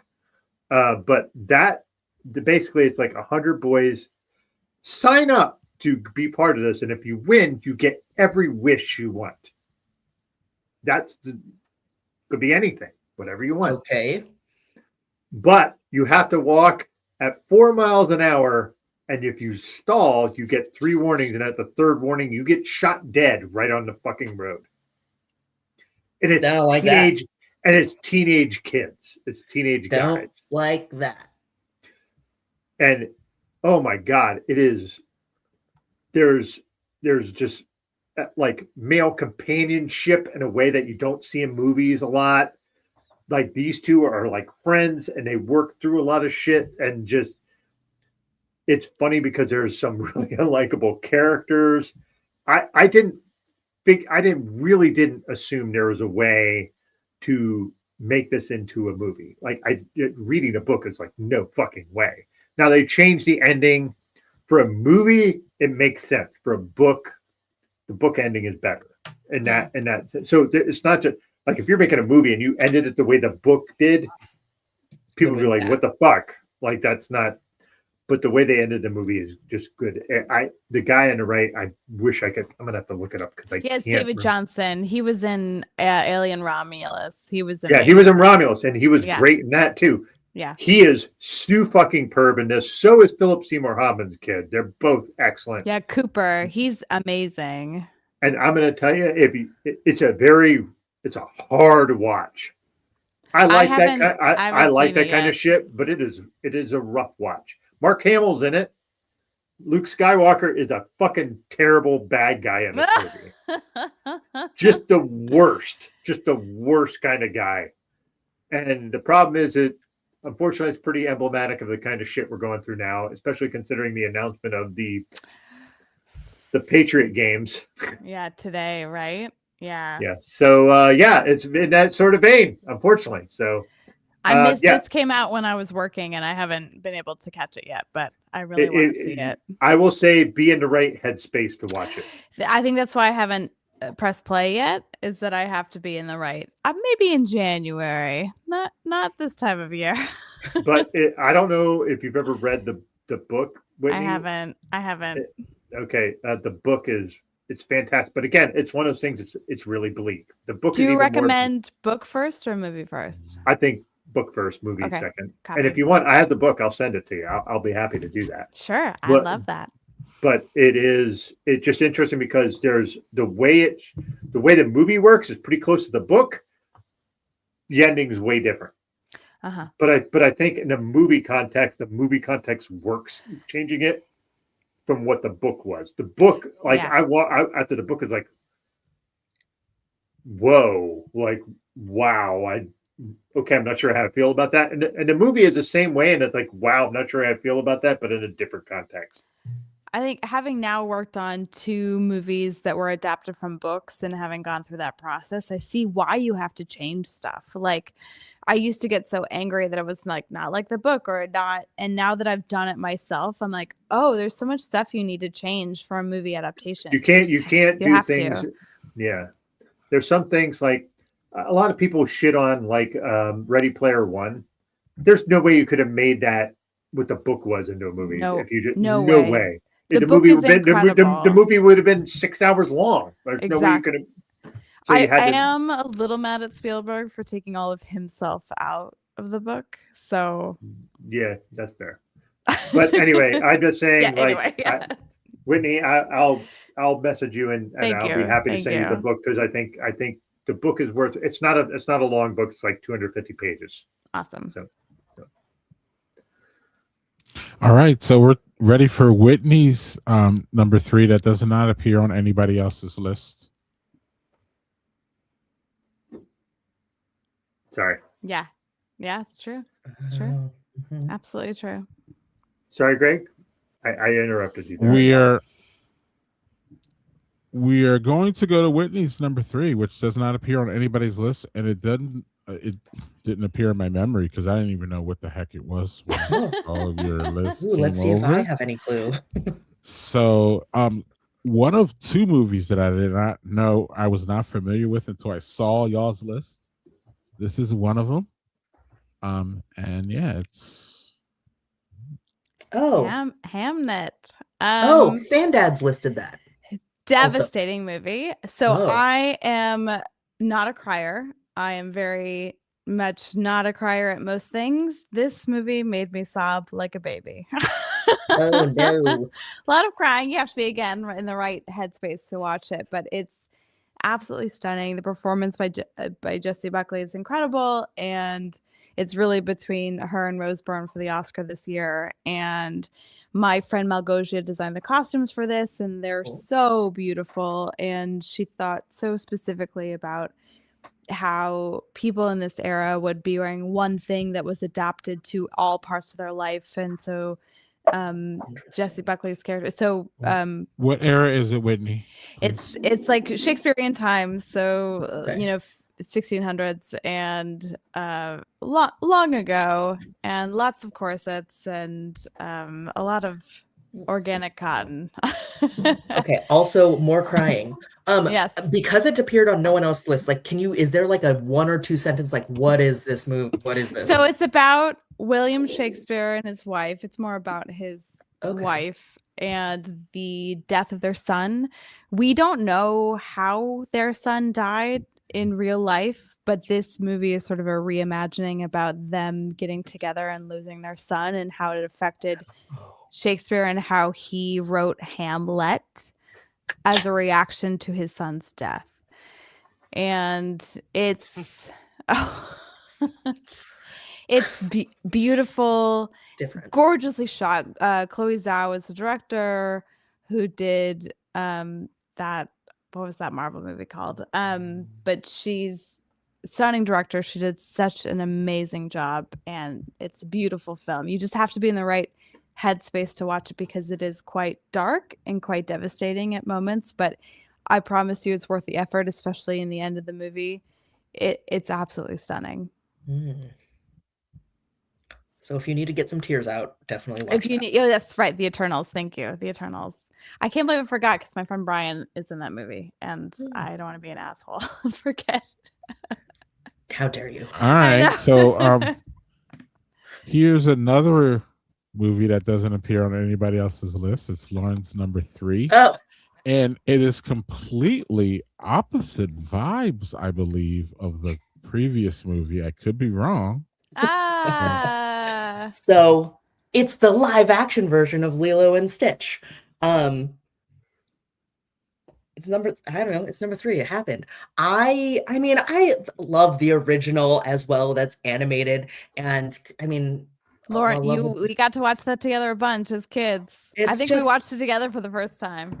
It's just so cute. I mean, like, I love Disney. I love a Hawaii situation. Yeah. He's kind of a cute, obnoxious alien thing. But like, I think that part of my reason for this was actually same thing, Chatty House After Party. I actually feel like usually when there's like a reboot or a redo, or it's like an animated into a live action, I'm always like, ugh, stop ruining our childhood. Just leave the good movies alone. But I actually feel like it was well done, and I wasn't like mad at it, and it felt like they took a lot, like it was very similar. But some of the things that like either were like cut a little bit or done a little differently because like, whatever montages or not, or what you can accomplish in 3D versus animated stuff. I feel like they did a good job, and I still liked it, even knowing the original and like being able to compare it, but also kind of think about it on its like let it exist on its own. So if you liked the original and were worried about it, I liked it. Like, don't blame me if you don't like it. But I liked it. I didn't see it. Now I really want to check it out. It was very cute. I mean, same vibes of the original, and like, I feel like Disney and Pixar movies, like, I also don't cry, but these ones, there's like moments where I'm like, my eyes are wet, but they haven't broken the seal yet. Pixar's very good at making things very emotional, though. Oh, yeah. They make me cry. I don't cry. I only cry at Pixar movies, basically. Up fucking killed me. Yeah. Coco, I was on a plane and they stab you in the heart. Coco made me sob like so much. I think airplanes, though, notoriously, scientifically, you cry more on an airplane. Interesting. I'm gonna blame that when I watch movies and cry there. Yes, then, I you guess. cry more on an airplane. I remember I watched Lion and Coco back to back, and I was just crying for like 4 Oh, hours. terrible. Also on an airplane, ginger ale tastes different than on the ground. Apparently, it's Really? scientifically proven. There's a study. I don't know. I was told this and I Wild. looked it up and it was real and I can't reference what it is. Oh my god. Anyway, Lilo and Stitch. A great adaptation. I Right. was not mad at it, and I haven't always seen the live action versions, but like when there's like Aladdin or Snow White and the Huntsman, like stop, just leave it alone. But I was not mad at this, and I liked it, and I enjoyed myself. Yay, Hawaii! Yay, Hawaii. Yay, Hawaii. All right, it's time for my number 3, which appears with on one other list. Ooh. This Wow. movie is this big cinema, big like box office popcorn. Oh, okay. I love how this movie was shot. It just felt immersive again, Whitney. It was great. The story was great. It's kind of it's a movie and like a series of movies, and I didn't even watch the previous one. I don't know. I just showed up, watched it, and I was able to get the whole movie. Okay. I highly recommend this movie for everybody. Y'all missed it on the big screen because it was amazing there, and I know Doug agrees with me. It is Predator's Daddy. Damn. My number 3 movie of the year. It is fucking awesome. It has earned that 95 there. It is just a great story. It's just great cinema. It's just wonderful. I can't. It's just a popcorn movie. It's just perfect for everybody. Even if you don't get into the sci-fi thing, it's just fun. It's just great. Tells a great story. And I know Doug agrees because this is also Doug's number 3.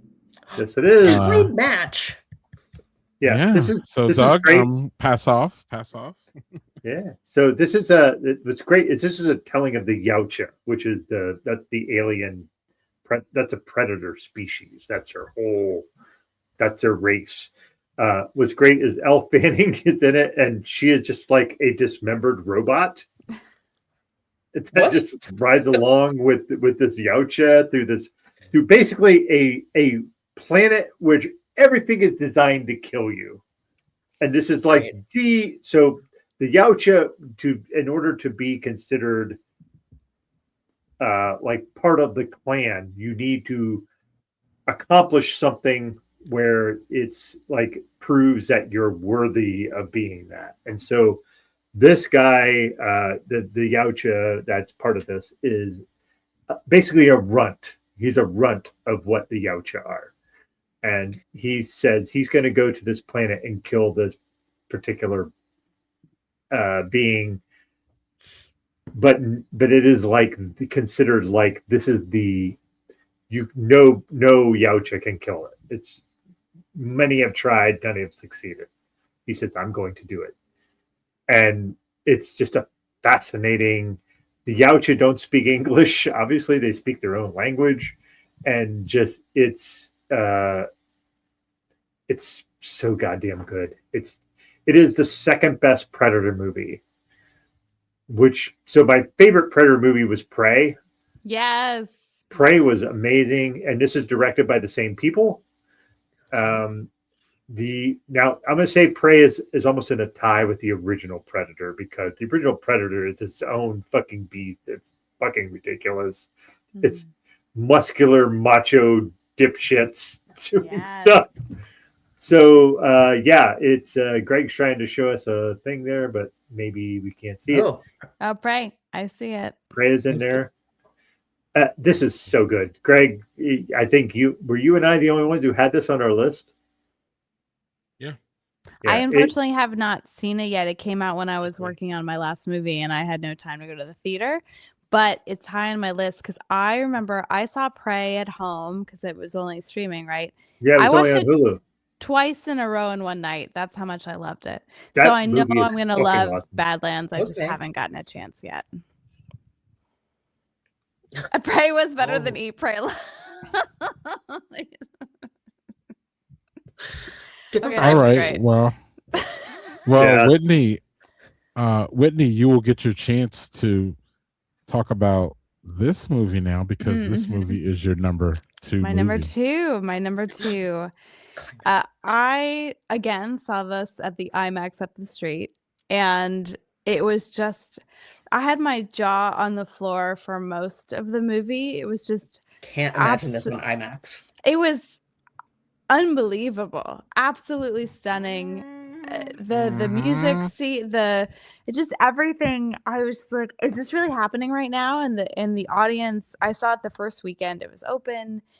Everyone was losing their minds. I think again, audience participation means so much when you're watching a movie for the first time, and so there's nothing like going to the cinema and experience that in real life. But seeing the IMAX, I remember I didn't really know much about Sinners, and then I saw the video that Ryan Coogler did about all the aspect ratios, and I was like, oh my God, I need to go get tickets immediately. And that video made me go get a ticket. They made it like a bunch of aspect ratios, like it's a bunch of different ones.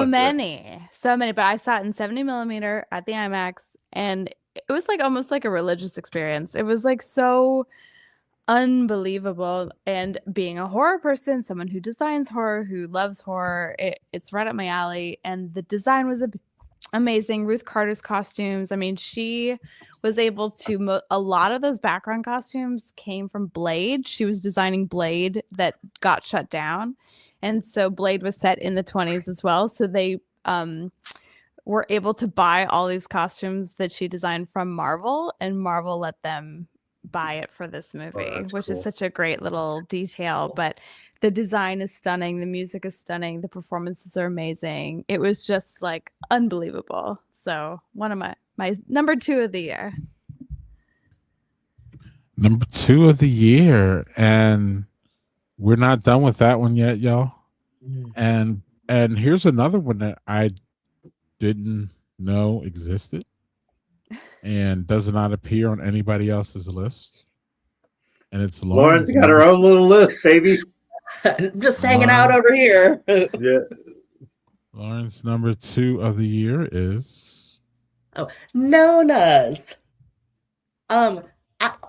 Again, very lovely watch. I feel like this is some of mine where I appreciate well-made movies, but also, like many times have been talked about on here, it's hard to want to be in a mindset to watch the heavy cinematic ones, and sometimes I'm just like, I just want to like feel nice and watch like something that's gonna like make me happier or like escape or just like be like, this is so like heartwarming or whatever. And Nona's is a movie about a guy who's, I think his mom dies and he wants to open a restaurant in her honor, but like using like family recipes, and he hires grandmothers to be the cooks in this restaurant. And it's just like very cute. I wouldn't say it's the same. And I don't know why, but for like, you know, those movies that are just like, it's not like a go-to movie of mine, but it feels like it was like a favorite for who knows what reason. I, as a kid, really liked Under the Tuscan Sun. I still enjoy it. It's a lovely movie, good. And it's just so good. I like that good. In like whenever it came out, which I was like, I feel like this was made for adult women, but like I loved it.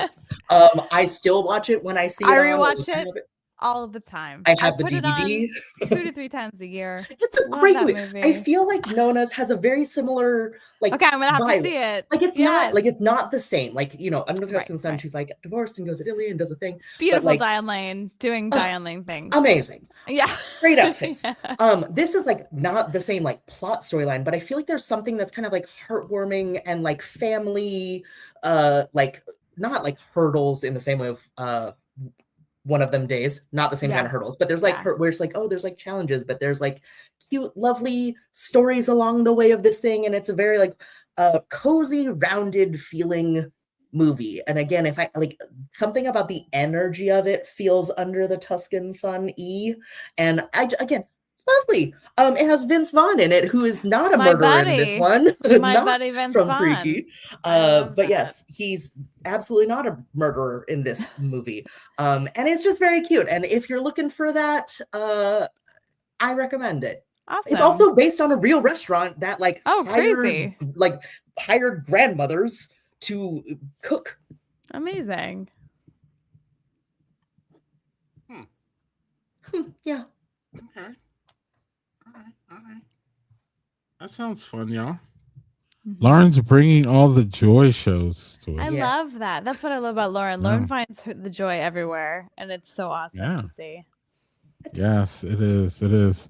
And my number 2 movie was awesome to see. And it's this one. It's back. I don't have really much to add to which was said or might be said after me. Besides that, I literally think that this movie is perfect. I think it's perfect. I think everything was executed in a fucking just precision manner. There's nothing I could complain about it actually.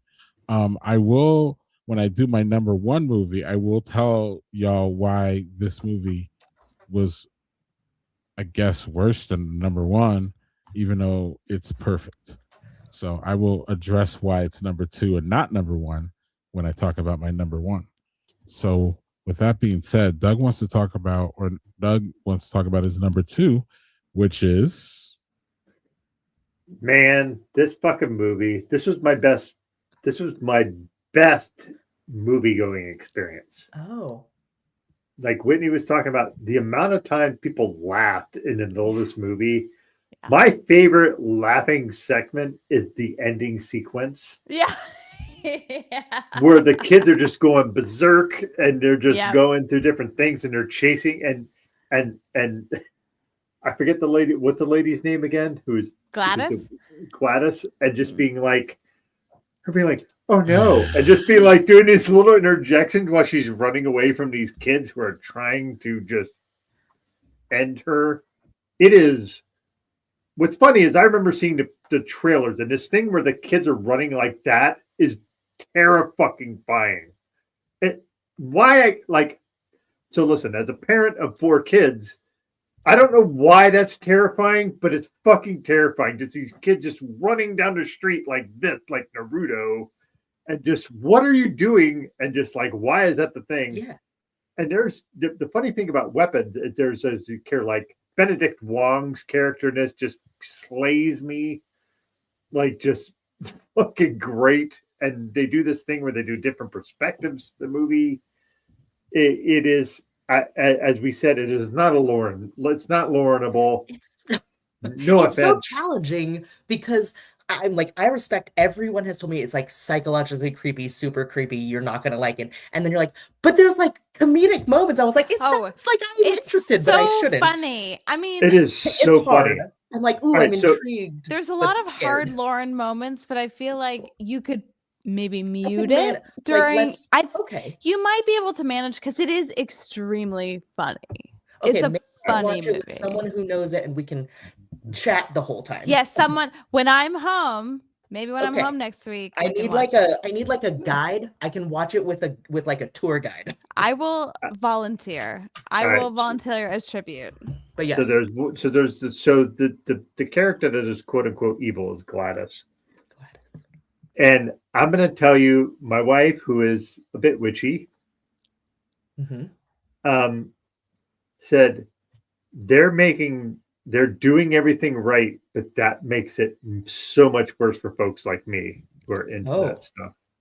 Oh, It's right, but it's wrong at the same time. Yeah. Like when she saw the tree that the lady is using, she's like, fuck. oh, like She's that. Like they did That's their exactly research. right. Fuck, they did that right, and now that's a problem. Like so, Yeah, like Now it's like better but worse. Yeah. it's great. They're accurate, but it's Yeah, accurate it's that makes accurate, but things it, like, harder for feels people bad. like her. Mm-hmm. Okay. Especially 'cause is- it's been such a sensation phenomenon and so many people have seen it. So the only thing that I have an issue with the entire movie. Yeah, with you me, need to, you Daniel, know, with you me. you need to watch that with Whitney. Just Yeah. do that. Okay. Yeah, we'll love it. watch it. There's one thing where there's a cloud and they show the number in the cloud. Okay. That has nothing to do with the rest of the story. I don't understand why that's Sure there. doesn't. And nor does the director. The director is like, I thought it looked cool. Okay, great. But it has nothing to do with the story. So anyway, I fucking love this movie. It's fun. Lauren, watch it with Whitney during the Yeah, day. we'll watch it. and I'll you'll be mute fine. it. And Have then have her hold your hand Yeah, and that'd be just great. walk through it. blanket. You'll be fine. But 'Cause like, it is don't watch it by so yourself and don't watch it funny. at night. It is Okay, great. more There's so funny much than funny. scary. First thing in It the is more morning. funny than scary. Yeah. But the Yeah. scary parts are scary, but the funny parts are really fucking funny. Again, you guys being like the laughter in the theater. I was like, I mean, I'm intrigued. You'd be And scared. surprised, fan dads. I have some outfits that rival Aunt Gladys. So Ooh, I don't know what this means, but I'm excited. You're gonna dress up. yeah, you'll see Aunt Gladys's costumes. The costume. I have Aunt to shout out- Gladys.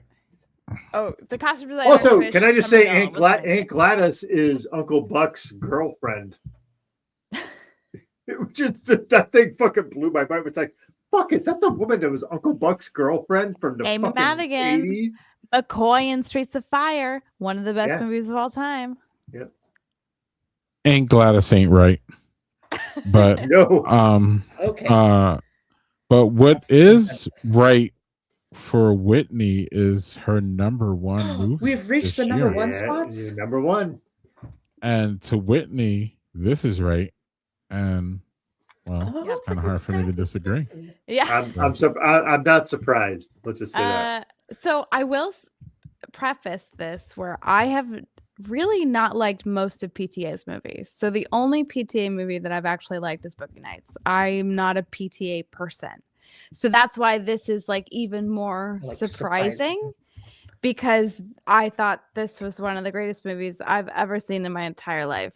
I saw it, of course, at the IMAX, but the Burbank IMAX, not the A different not the one. up, different one, with a couple of friends, and I was just on the edge of my seat the entire time. And I think a lot of it is due to the performances and, of course, the way that PTA has directed this. But the performances are out of control, incredible. And it's just a really special movie. And that the ending and the driving and the hills and I was like losing my mind watching this movie, and it's unbelievable.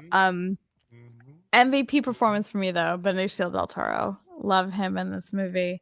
He is That incredible. was my favorite performance in that movie by a mile. He does so much with so little, and his stillness and unbelievable, amazing work. And costume design by Colleen Atwood, one of our goats of all. She's the greatest, and so it's my number one this year. It Benicio del Toro's performances remind me of the Benicio del Toro's performance in Snatch. Mm-hmm. Like he does so much with so little, and it's so funny the way he does things. Like, that's what it reminded me of. So, yeah, he absolutely needs to get nominated, and I hope he wins. I mean, but Sean Penn too is doing the most. That's the thing, is stuff. him and Sean Penn just wow. The most insane things I've ever seen in my life, but he totally commits. And he creates this character that is somehow real, even though he does literally the most insane things I've ever seen in a performance. But it somehow works, and that's what's incredible. Yeah. Okay. Yeah, Lauren, because watch it. You all, yes, watch it. I was like, yes, watch it. It's Yeah, everyone's Lauren. list. Oh yeah, there's no creep This factor. is This is Laurenable. Laurenable. Oh, Totally love it. Laurenable. I feel like this. It's like a thumbs up, thumbs down, Laurenable. We Yeah. need a rating. Just be willing to sit around for 2 hours and 45. It's a long movie. You gotta But prepare. it's Bring totally. snacks. For me, I was on the edge of my seat the whole time. Okay. Absolutely. Okay. And Lauren apparently was on the edge of her seat for her number one movie, which is Ah. I still haven't seen this. Ooh. Okay. I won't say what should Say I what you want because I need to watch it. But so Okay. I don't know if this counts as spoilery. When did this come out? I mean, obviously this year, but like This I don't know how summer? long. way early. Summer. Yeah, It's been a minute. Don't Um, worry so- about spoilers. Just do what you're saying. Excellent. Do your Okay, thing. well, I will just say a couple of things. I think a few years ago I had seen like Avengers and Iron Man, and now I've watched many a Marvel, and this movie reminded me how much I really enjoy Marvel. I'm like was never like a comic book superhero, like I don't have like the references to like what the true storylines are or anything of things, but I really enjoy Marvel, and this was a great reminder, and I feel like it was a really good fun movie, and I like the way that it did things. It was interesting. Well, Florence Pugh's in it, so fun. Love her Florence character Pugh, in my this. favorite female actor right now. By a She's mile. like she's amazing. great. She's great. Period. And as in this character, I just like really like her vibe. And there's like this, misfit bandit group of people who come together, and like it's kind of just like silly, and the banter's always great. But there's themes of depression in this movie. And it's actually, I felt like it was really interesting the way that it wasn't just like it wasn't like a straight heavy movie about depression and anxiety or something like that, but the way that it was like kind of part of this superhero vibe, and how it was like visually like addressed and talked about, and like how they managed a villain. It was just, I really enjoyed the themes and topics and the visuals of things, but also like there's scenes of, I don't even know what to talk about. There's this villain, and they like go into his brain. I'm gonna just say that. It's not his brain really, but it's like you go into like their mind. So like you're in this like fortress of house rooms, and like the action and cinematography and like what was happening in those scenes was like just really interesting to me. And it's like when there's like, I don't want to say like camera angle play, but it's just like the way that they're like entering or exiting spaces was very cool. Not just like a long outside of just like the storyline, whatever, but the visuals of what was being communicated or what was just happening were very, to me, different, but I also don't see a million movies. But it was really fun and good. And also I was like, oh, this is like a good message, I think. I need to see it. I loved it. I got marveled out after Endgame, and I haven't gone back. It's hard because there's like the TV series shows. That's where they lost me. I'm not gonna watch. I did see Doctor Strange 2, and I got extremely angry that I had to have seen WandaVision. That you would have missed stuff in order to understand it. And I was like, okay, I'm done. I'm not doing this.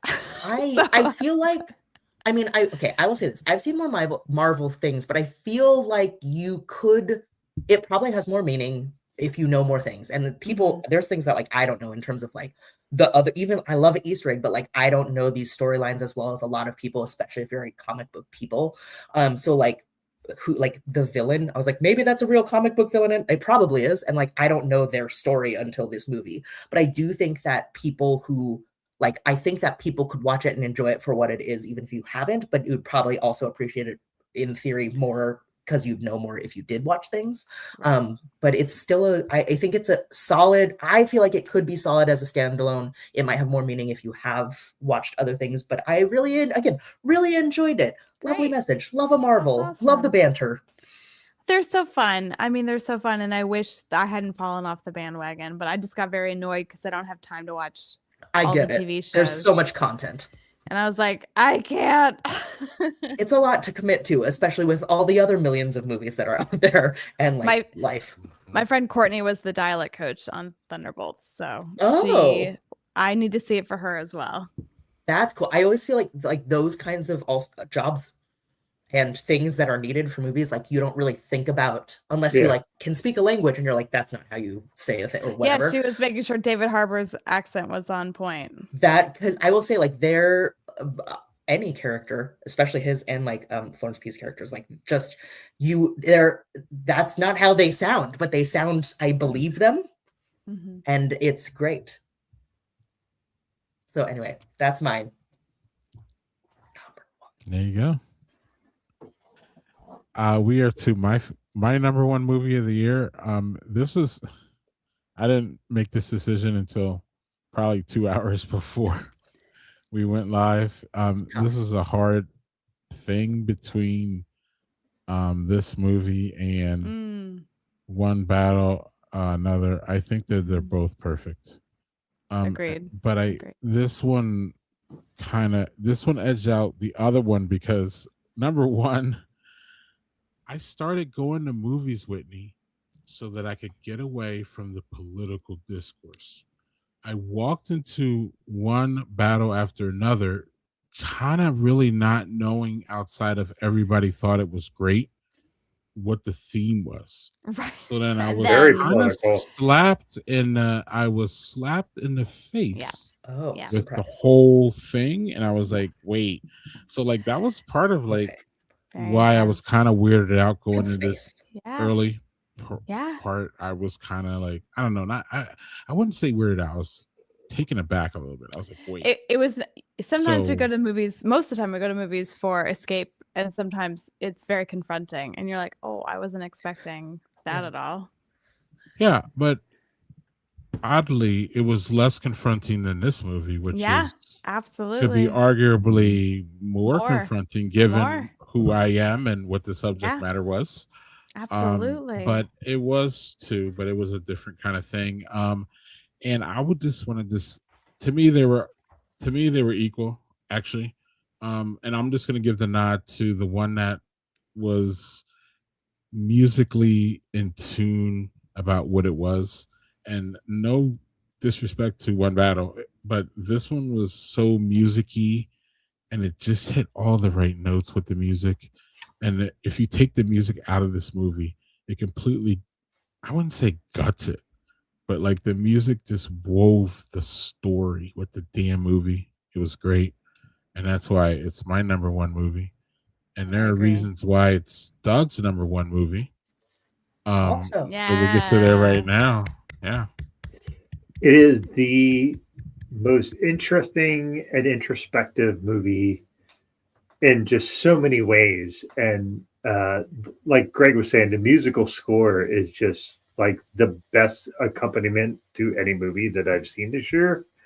The idea that Michael B. Jordan, like those two characters, Smoke and Stack, were just like interchangeable in a way you didn't realize it was the same. Like you knew it was they're playing twins, but like you didn't ever in a moment think that's the same guy. Just the music bit, Miles Caton being like this sort of revelation coming into as Preacher Boy, and also doing so many songs on the album, like. I am just so floored about how Coogler put all this together, and he's a great director. It was the people he picked to be actors in this movie. I'm going to tell you, there's a million storylines out of this that I wish would be expounded, like the Choctaw folks. I want to. How the hell did they know that there was like vampires and it's dark? We need to get the fuck away from these people. We need to go just do our own thing. And hey, you're on your own. Good luck. And just like there's just so many storylines you could go in through all of this. And I've seen this movie 3 times. It's the only movie I've seen more than twice this year. And my wife is just like, this is just super. I saw it in a theater. I'm like, you're going to see this with me in a theater. And she was like, what? I'm like, I don't tell you this often. Come with me. And we were watching this in a fucking movie theater. She walked out. I was like, that was amazing. I told you this was amazing. I wasn't lying. And she's like, so it's just all of the elements work so well together. Whitney, I'd love to hear your ideas of how the costume design for that movie is, because I feel like just everything was on point so much in that movie. The music, the way the costumes looked, like just, I don't know. I just feel like there's the scene in that movie where it's like, I remember getting chills. Every time I've seen this movie is the chills where they're doing like, and it's Miles Caton singing in the thing. And it's just they go through all the eras of different music for Black folks and just melding that into this sort of dance scene, and at the end the whole thing catches on fire. It just gives me chills every single time. It's one of the best scenes I've seen in a movie in a long time, and I would love to get your input on how. All right, well, here's how the costume design worked. Just all the elements. You know about the elements of the movie. Like I can see it from an outside perspective. Say, I like how all these things work together, but you have a bit more insight and intel on how that works. So I'd love to get your input on that.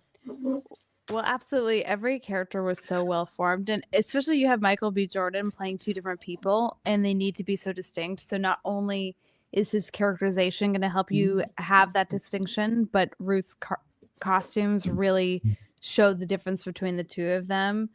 And that was so helpful in having their own color palette.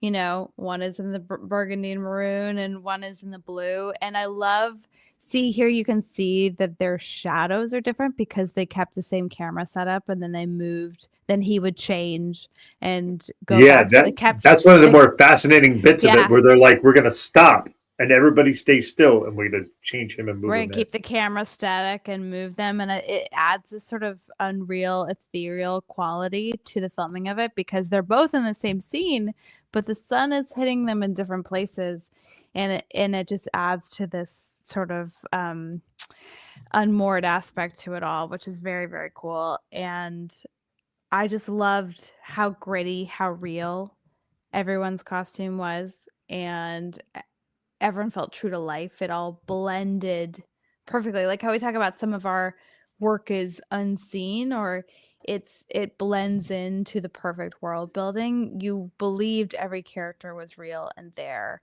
and it wasn't put on. It wasn't like, oh, that's a costume. It's like, no, all these people exist and they're real, and the attention to detail and the distressing was just so incredible. And yeah, Ludwig Göransson's score is really the MVP of the movie in my thinking, because that's what the vampires were after. The music, the culture, that community. It was all about the music. And so it needed to be perfect for the movie to make sense, and it absolutely was.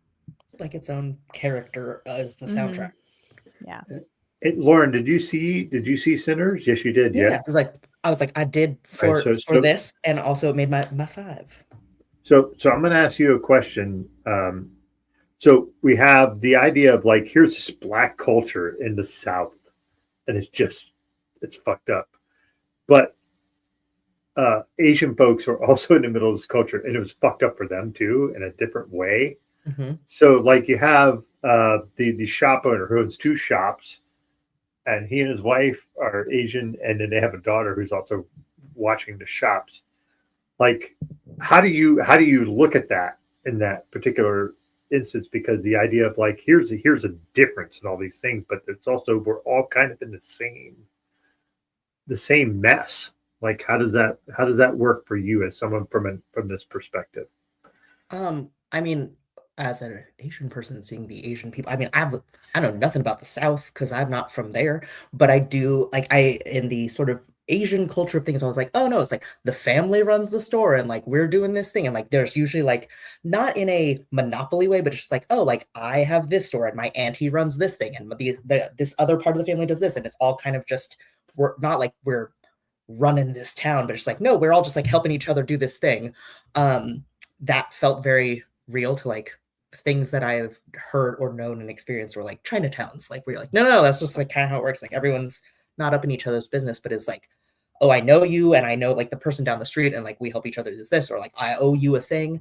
And also just like not the deep histories, but like I feel like Black and Asian cultures have often like not like been hand in hand, but like they've helped each other out more often throughout history than I think like even I know, but like I've like heard moments in history. But I feel like that's there's been times where it's just like we're both minorities and leaning on each other to go through this terrible thing sort of together a little bit, or like help each other in ways. And so like that also, like knowing some of that already in the world, I was like, oh, like this also feels real to an extent. Again, like I don't know if that's actually how it was in the South. I did hear later, it's like, no, like there are actual communities like of like, I don't know, in the South of Asian communities where they like, this is how it was. And I didn't know that, but the sort of co-community happenings felt very like, oh, like that's cool that like that made it in. Because again, I feel like that's not necessarily always common knowledge, even for me. Like I don't know the depth and breadth of it all. But that was very cool to see it brought in and shown in that way, because it does feel like, no, that is real to history. Mm-hmm. Yes, it is. Yes, it is. Yes, it is. Before we get to honorable mentions, I just wanted to see if people wanted to remark on how the top fives look all together. If there's any comments. It's a lot of cool overlap there. Yeah. A lot of great movies. I feel bad there's a bunch I haven't seen yet, like The Secret Agent, and it was just an accident and stuff. And you know, I'm gonna be watching more and more, but you know, I'm really happy with my current top five. Mm-hmm. I will say that already knowing just like I didn't get to all of the movies that I was like, I'm gonna watch this because we're doing this thing, and like I still didn't get to all the ones that I intended to, which is still probably not as many as some of y'all. But just for the sake of numbers, can we put Whitney on the spot and say like, because I mean, we all have top fives. I did not see, like, if we had to do top 10, I'd be like, I don't have that many. Well, might be a challenge. But we'll go through, Doug. You have, because honorable mentions. But Whitney, of your stuff, how, like, okay, Greg saw 15 movies this year from this year, like new movies. That's that's a lot. I don't know what Doug's was either, if that's close. I had 15. I watched 15 as well. It wasn't the you were same also as Greg. 15. Not different movies maybe, but like also 15. And Whitney, how many did you have to cut to get to your top five? So I've seen this year, I've seen 107 movies, but 43 from 2025. Both which of is those low, numbers are high. which is low for me. I feel bad, but you know, it's a busy You shouldn't year. feel bad. Jesus Christ. she has a high bar. I will say some other highlights. I'm gonna go through my letterbox right now. I really enjoyed Caught Stealing. That was very fun. The Naked Gun reboot, extremely fun. I loved F1. An incredible time at the movies. I saw that in IMAX and I was on the edge of my seat the whole time. I wish I could have watched that in IMAX. That is a regret of mine, but I don't have any IMAX near me. It was, that's fucking bummer. It's the worst. So I really enjoyed that. I liked Companion. That was a nice, like, twisted horror movie. Okay, I loved the new Bridget Jones movie, Mad About the Boy. They should have put that in theaters. The fact that it was only streaming was terrible. I also really enjoyed Black Bag. And then I'll plug my movie, Five Nights at Freddy's 2. Which I did see in theaters, and I will say that in theaters, I don't always make it to theaters. I don't always make time for movies. I'm working on it. But in theaters, really, it's just different. Even if it's not like a big action, like the sound and the like reverberating and the audience, like both Doug and Whitney had talked about, like the theatrical experience of like everyone laughing or whatever it is so real. So like I was like, I gotta do this more often. Maybe not 46, 43 No, not like me. Yeah, 43 times. But I'm gonna work on it. I think I only went to the theater 25 times. The rest I watched at home. But I know, again, I'm trying to be better. But I also really enjoyed. Be better. You're 50 times better than we are. I also really liked Is This Thing On, the new Bradley Cooper movie starring Will Arnett and Laura Dern. That was very good. I liked that a lot as well. Oh, I also had another movie come out this year. It's called Eye for an Eye. So if you are in the mood for a gothic southern horror movie, check out my other movie. Eye for an Eye. Is it Laurenable? No. For the horror fans. No, this is like horror. Okay. True horror. Doug, is your honorable mention list horror? I have two horror movies in there. I have Frankenstein, which is barely missed. That was such a superbly shot, really beautiful movie. The creepiest movie I've seen all year was Bring Her Back. I have not. I'm not in the right headspace to watch that movie. That movie, there is just some creepy fucking shit that happens in that. It was really well done. Not Laurenable in any way, shape, or form. Do not watch that movie. Thank you. Thank you. Not even Whitney. Not in the daytime. Don't watch that movie. Okay. No, All right, that's like one of the on the high disturbing factor movie. Oh, it is. It's The for sure. disturbing and the psychological are the worst parts for me. So no Mhm. thanks. Yeah. But yay, movies. Yeah. So, Ballerina, which was John Wick with our her last name is De Armas, and I can't remember her first name. Anna. Ana de Armas, which is really good. Really, really good. There is a movie on the last two are Netflix movies. House of Dynamite, great movie.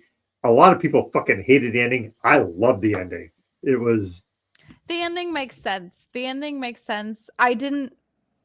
I thought it was okay as a movie, but I understand the ending had to happen the way it had to happen. yeah. And Rebecca Ferguson in that movie, I will watch anything she's in. Just Yeah, ditto. straight up. The other one that I watched, which was a movie that doesn't really have a storyline, like a straight up storyline, was a movie called Train Dreams, which was on Netflix. Joel Edgerton was in it, which you know him from Great Gatsby. He was in Great Gatsby movie. Is it Joel Edgerton? If I'm mispronouncing. Which Train Dreams? Train Dreams. Yeah. Train Dreams. So he was in the Great Gatsby too, because I saw the whole thing where Greg popped it up. He was in that. It is just this really sweet, interesting movie where just this guy and his wife are really just in love, and they're into love at a time when it's really difficult. They buy an acre of land and they somehow build a house. They build a house. Jesus Christ. Like, imagine if we were like, hey, you're going to get some land. You're going to pay $20 for this land. Great. Now you have to build a house. And then you're going to have kids. Oh, great. Awesome. And so it's a really beautiful movie. Joel Edgerton is that. It's a really beautiful movie. So it's high on my list to watch. I haven't caught it yet, but yeah, like I said, it's not something.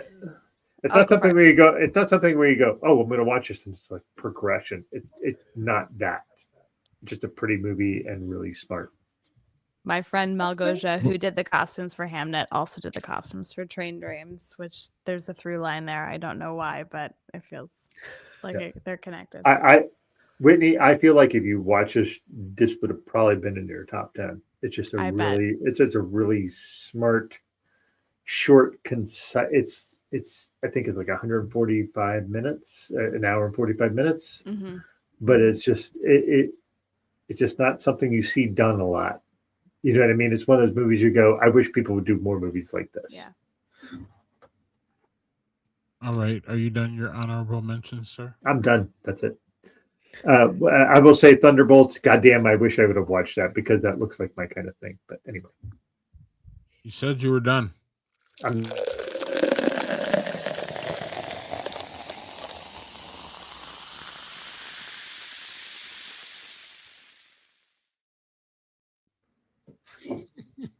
The cutoff power. I love it. Fuck you, Doug. We have a peach beer and a lager beer, and they both were good beers. What did you have, Lauren? The entire bottle of this tasty beverage. It's great. It's done. Almost. I'll finish this. But it was very tasty. Classic. Recommend. Holly Waddington, great designer. Sorry, but also that looks delicious, Lauren. It's great. Mm-hmm. I Whitney? finished my bourbon. My bourbon is gone. So Feeling sad. great. So sad. You had a big glass of bourbon, though. I did. Comfy cozy now. Feeling fantastic. I'm Feeling gonna great. watch my heated rivalry gay hockey drama after this. Heated Rivals. Was it Heated rivalry. It's fantastic. Well, you and Greg can talk about that. Yeah. Anyway. Mm-hmm. We can. All right, you want me to go next, Greg? Yes. You're last. Save the best for No one last. else. All right, so extra layer winter fest, fucking delicious. I had great beers. The Armchair Enthusiast, which was a brown ale with coffee. That was delicious. This weird fucking magnanimous double diagonal cut peanut butter Concord grape jelly thing was the best, weirdest thing I had. That was really good. Great review. It's the Speakeasy's closing, y'all. Oh, And boo. we're getting out of here, but Whitney, it's been an absolute pleasure Yeah, Whitney and Lauren. Ta- Thank you. from talking about the Gatsby parties to the slashers of 2020. You have one of the coolest portfolios in the game. Thank you. It's always a joy to be here and get to hang out with you all. And I look forward to the next time I get to be back. With another goblet Excellent. of bourbon. Another goblet of bourbon. Yeah, and outside of catching Friday night at Freddy's Part 2, that's in the theaters right now, y'all. What is the best way for everybody to follow your work and see the behind the scenes things with your costumes and all the things you do? I mostly post on Instagram. I'm WAA Costume Design. I also post elsewhere, but Instagram's my main game. It's the easiest way to share visuals of what I do. I also have a Patreon for my podcast, Tales from a Costume Designer. And so find me on Patreon or on my Instagram page for Tales from a Costume Designer. I am getting back to new episodes in January now that I'm done with my last movie and getting back to the podcast game. Excellent. Lauren, any last words? No, I don't know. No. I was like, I don't know. I have a No. lot of words, but I don't have any to wrap it up. It's always new conversations. It's always All right. lovely to be here. Thank you for having me. Y'all got me to watch more movies than I usually do. And it's fun to talk about it and get extra perspective and have an excuse to hang out. Yeah, we Great need to to have you do hang this out. next year. Oh, absolutely. I look forward to it. That this should be a yearly thing. Yeah, the annual Our thing top I think is what It we need to is. do for sure. Yeah, absolutely. The problem Yeah. is the problem is whittling it down to 5. That's the problem. It's hard. And then this year I just was bad in seeing everything. So I feel like You were but I not feel bad. very- You were busy. You were I was busy. I was working. I was doing press. Which is but- great. which is fantastic. But I feel very good about my top 5. Me too. And we feel very good about next week, which is us and Modern Brews and Beats and our top 5 albums of the year. Ooh, Yeah. Ooh. music drives it again. Yeah. Whitney, you may Yeah. want to view because there might be a particular soundtrack involved. Oh, exciting. All right, y'all. We'll see you next week. And y'all have a Merry Christmas. We didn't talk about that goofy holiday coming up, but apparently it's coming up, y'all. And we will have that before the next time we see y'all on Speakeasy Conversations. Yep. Happy Hanukkah Wait. currently. And Kwanzaa, Whitney, all that thanks stuff. again. Thank Thanks. you. Cheers.